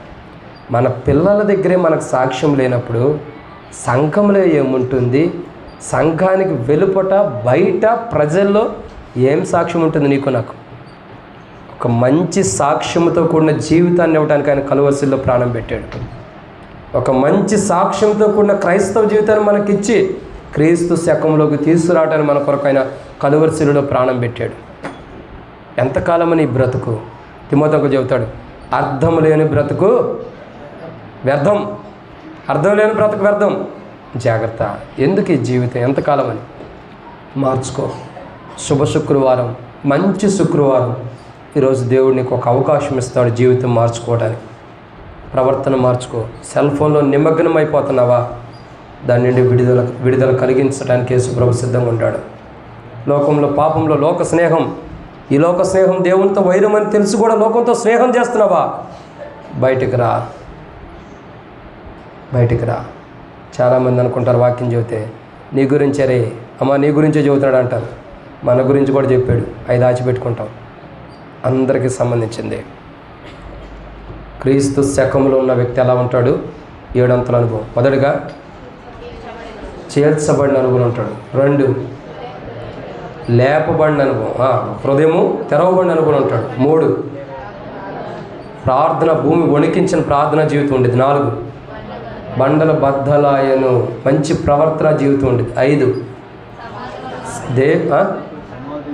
సమాధి నుండి బయటకు వచ్చారంటే అర్థం ఏంటి? లోకం నుంచి వెలుపటికి వచ్చిన జీవితం. 6 పరిశుద్ధత కలిగిన జీవితం. 7 మంచి సాక్ష్యం కలిగిన జీవితం. ఇది క్రీస్తు శకంలో ఉండవారు. క్రీస్తు పూర్వం ఉండవారు ఎలా ఉండారు? వాళ్ళు కూడా చెప్పండి, ఎలా ఉండారు? క్రీస్తు పూర్వం ఆజ్ఞ అతిక్రమించారు, చీకటి జీవితము, లోబడిన స్వభావం, ఇంకా సర్ప సంతానము, వేషధారణ, దేవునితో సమాధానం లేకపోవడం, దూరస్తులం. ఇది క్రీస్తు పూర్వం. మరి క్రీస్తు శకంలో ఉండే వ్యక్తి ఎలా ఉన్నాడో చూస్తున్నాగా. ఇప్పుడు పూర్వం ఉందా, శకం ఉందా? శకం ఉందని నోడితే చెప్పొద్దు. హృదయము దేవుని తెలుసు. ఏమి కూర్చున్నామో, ఎట్లా కూర్చున్నామో, ఏమి పలుకుతున్నామో, ఆకాశం మహాకాశం పట్టజాలని గొప్ప దేవుడికి అన్నీ తెలుసు.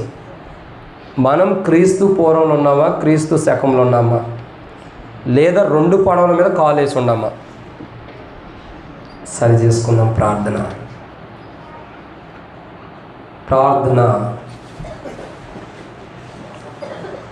మమ్మల్ని మిక్కిలికి ఎక్కువగా ప్రేమించిన ప్రియ పరలోకపు తండ్రి, పరిశుద్ధుడైన దేవా, మీకు స్తోత్రములు. మీరు ఇచ్చిన కృపకై వందనాలు.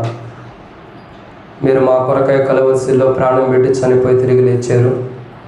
ఆ మరణ భూస్థాపన ద్వారా మా జీవితాలను మార్చి మాకంటూ ఒక నూతనమైన జీవితాన్ని ఇస్తున్నారు. ప్రభువా, ఈ యొక్క మధ్యాహ్న కాల సమయంలో మీ పరిశుద్ధమైన పాదాల దగ్గరికి వస్తున్నాం.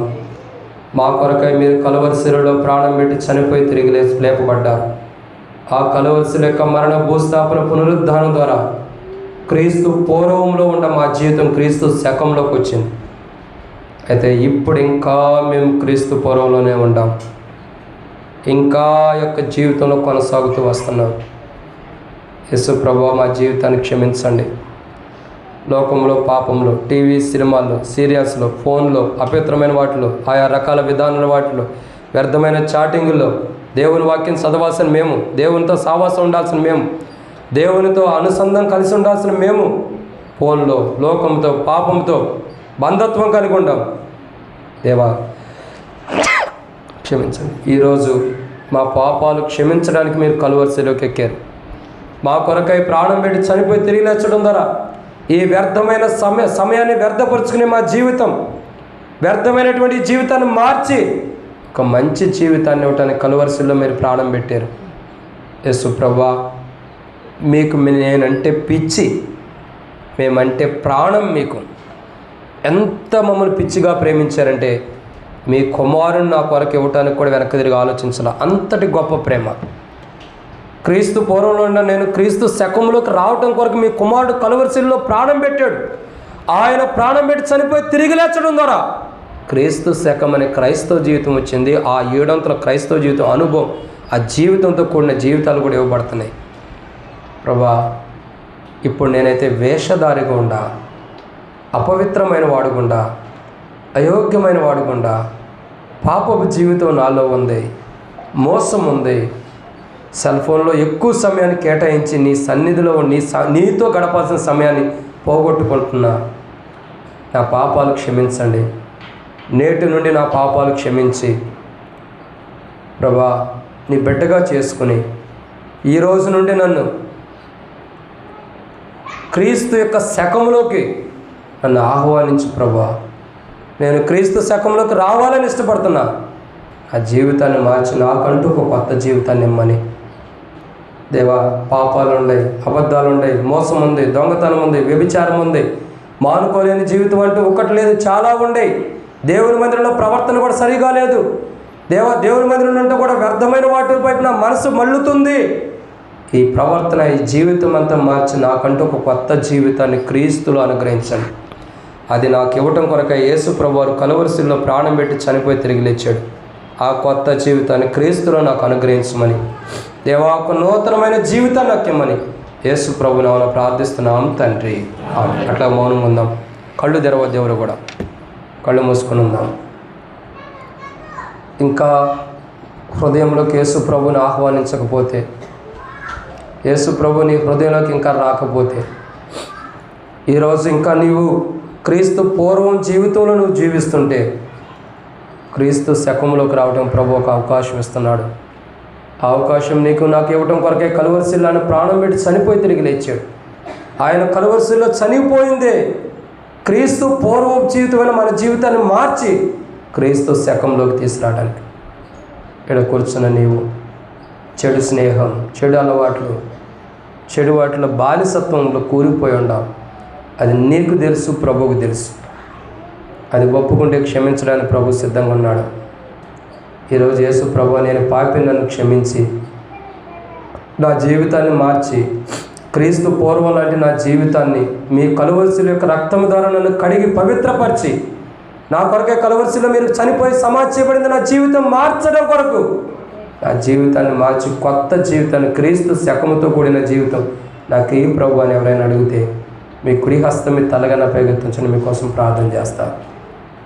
ఎవరు కళ్ళు తెరవద్దు, అటు ఇటు చూడదు. సహోదరి, యేసు ప్రభు నీ పాపాలు క్షమించి నీకు కొత్త జీవితాన్ని ఇచ్చిన గాక. సహోదరి, యేసు ప్రభు నీకు కూడా పాపాలు క్షమించి యేసు ప్రభువారు నీలో ఉన్న క్రీస్తు పూర్వ జీవితాన్ని తీసివేసి క్రీస్తు శక జీవితాన్ని ఇచ్చును గాక. సోదరి యేసు ప్రభు నీకు కూడా అలాంటి జీవితాన్ని ఇచ్చును గాక. ఇంకెవరైనా ఉన్నారా? సిగ్గుపడొద్దు. ఎవరైనా ఒక క్రొత్త జీవితం కావాలంటే సోదరిలారా యేసు ప్రభు మిమ్మల్ని కూడా క్షమించును గాక. క్రొత్తగా ఎవరైనా తీర్మానం చేసుకుంటే, బాప్తిసం తీసుకోక మునుపు ఎవరైనా నూతనంగా తీర్మానం చేసుకుంటే మీ తలకంటే పైగా ఎత్తుంచండి చెయ్యి. మీ కొరకు ఒక కార్డ్స్ నేను మీ కొరకు ప్రార్థన చేస్తాం. ఇంకెవరైనా ఉన్నారా? సహోదరులారా సమయం పోనీయొద్దు. సాతాను అటు ఇటు చూద్దాం ప్రార్థన తర్వాత అని చెప్పి సాతాను సమయాన్ని వ్యర్థపరిచేది అవేవి వద్దు. ఈరోజు యేసు ప్రభువారిని పాపాలు ఒప్పుకోమంటే శుభ శుక్రవారం, మంచి శుక్రవారం ఇది. యేసు ప్రభువారిని కొరకై కలువరిసిలో ప్రాణం పెట్టి చనిపోయి తిరిగి లేచాడని సత్యాన్ని నీకు తెలియపరుస్తున్న మంచి శుక్రవారం. సమయాన్ని పోనీయొద్దు. ఎందుకు ఎంతకాలం అని దాస్తావు లోపల? ఎంతకాలం అని పాపాలు హృదయంలో పెట్టుకుంటాం? ఇప్పుడే ఈ క్షణమే, నేడే మిక్కిలి అనుకూల సమయం, నేడే రక్షణ దినం. ఈ క్షణమే యేసు ప్రభువా నేను పాపిని ఒప్పుకుంటే ప్రభు క్షమిస్తాడు. ఎవరైనా ఉన్నారా? చిన్నవారైనా పెద్దవారైనా సిద్ధపడితే యేసు ప్రభువా నేను పాపిని ఒప్పుకుంటే మీ తలగంటే పైగా మీ కుడి హస్తం ఎత్తండి, మీకోసం ప్రార్థన చేస్తా. ఎవరో చేయి వెత్తితే నేను వెతుదాంలే అని అనుకోవద్దు. నీ తీర్మానం నీది. ఎవరైనా ఉన్నారా? ఇంకెవరైనా? యేసు ప్రభువా నేను పాపిని, పాపాలు ఒప్పుకోకుండా దాచిపెట్టేది సాతాను. వాటిని ఇప్పుడు ఒప్పుకోవద్దని అడ్డగించే సాతానుడు. అందరూ ప్రార్థనలో ఉన్నాడు, నిన్ను చూస్తుంది ప్రభు. ఇంకెవరైనా ఉంటే మీ తలకంటే పైగా మీ కుడి హస్తం ఎత్తొచ్చుని మీకోసం ప్రార్థన చేస్తా. ఎవరైనా ఉన్నారా? సోదరుడా యేసు ప్రభు నీ పాపాలు క్షమించి నీ జీవితం మార్చును గాక. సోదరుడా యేసు ప్రభు నీ పాపాలు కూడా క్షమించి నీ జీవితాన్ని మార్చును గాక. ఇంకెవరైనా ఉన్నారా? ఇంకెవరైనా? వైట్ పేపర్ ఉంటేవ్వండి. ఇంకెవరైనా ఉన్నారా? White paper. ఇంకెవరైనా? చేయెత్తిన వారు అట్లాగే చేయెత్తుంచండి. యేసు ప్రభా నేను పాపి, నా పాపాలు క్షమించండి, నా జీవితాన్ని మార్చండి అని ఎవరైనా అడుగుతుంటే మీ కుడి హస్తం మీ తలగన్న పైకి ఎత్తుంచండి, మీకు ఒక పేపర్ ఇస్తాం. ఇంకెవరైనా ఉన్నారా? ఇంకా ఎవరైనా? దాచిపెట్టద్దు. అతిక్రమను దాచిపెట్టిన వాడు వర్ధిల్లడు, వాటిని ఒప్పుకొని విడిచిపెట్టిన వాడు కనికరాన్ని పొందుతాడు. ఈరోజు యేసు ప్రభువు తన కలువరిసిలో ప్రాణం పెట్టడం ద్వారా నీ కనికరం ఇవ్వాలని ఇష్టపడుతున్నాడు, నేను కనికరించాలని ఇష్టపడుతున్నాడు, నీ పాపాలు క్షమించాలని ఇష్టపడుతున్నాడు. ఎంత ఘోరమైన పాపాలైనా, రహస్యంతో కూడా పాపాలైనా క్షమించడానికి ఇష్టపడుతున్నాడు. ఇంకెవరైనా ఉన్నారా? సోదరి యేసు ప్రభు నీ పాపాలు కూడా క్షమించను గాక. సోదరి యేసు ప్రభు నీ పాపాలు కూడా క్షమించను గాక బిడ్డ. ఇంకెవరైనా ఉన్నారా? ఇంకా ఎవరైనా? ఇంకా ఎవరైనా? ఇదిగో యేసు ప్రభు నా పాపాలు క్షమించు అని అడుగుతుంటే ఇంకెవరైనా ఉన్నారా? ఇంకా ఎవరైనా? సోదరి యేసు ప్రభు నీ పాపాలు కూడా క్షమించి నీ జీవితాన్ని మార్చును గాక. ఇంకెవరైనా? ఇంకెవరైనా? చిన్న పిల్లలే హృదయం దేవునికి ఇస్తున్నారు, పెద్దవారు కూడా నీ హృదయం ఇంకా తెరవబడకపోతే ఇటు రా చిన్న అటు. ఇంకెవరైనా ఉన్నారా? చేయెత్తిన వారు తీసుకున్నాము. ఇంకా ఎవరైనా? ఇంకా ఎవరైనా? గ్రీన్ తీసుకున్న బ్లూ కలర్ గ్రీన్ బాప్తిసం తీసుకొని వారు ఇంకెవరైనా ఉంటే తీసుకోండి. యేసు ప్రభువా నా పాపాలు క్షమించిన హృదయంలోకి రమ్మని ఇంకా ఎవరైనా అడుగుతుంటే మీ కుడి హస్తం మీ తలగన్న పైకి ఎత్తించండి. ఇంకెవరైనా ఉన్నారా? ఇంకా ఎవరైనా? ఇంకెవరైనా ఉన్నారా? చివరి గడి ఇదే. నీకు సమయం పోయిన తర్వాత రేపటి వరకు ఉంటావో తెలీదు, ఏ గడి వరకు నీవు నేను ఉంటావో తెలీదు, వాక్యం చెప్పే నేను మరి కొన్ని క్షణాలు ఉంటానో లేదో తెలీదు. నేడే మిక్కిలి అనుకున్న సమయం. ఇంకెవరైనా ఉన్నారా? యేసు ప్రభువా నేను పాపిని, నా పాపాలు క్షమించాలని అడగడానికి సిద్ధంగా ఉంటే కుడి హస్తం ఎత్తించండి. ఇంకెవరైనా ఉన్నారా? ఇంకా ఎవరైనా? యేసు ప్రభువా నా పాపాలు క్షమించమని అడుగుతుంటే మీ తలకంటే పైగా మీ చేయి ఎత్తించండి. ఇంకెవరైనా ఉన్నారా? ఇంకా ఎవరైనా? ఇంకా ఎవరైనా? ఇంకా ఎవరైనా? చివరి క్షణం ప్రార్థన.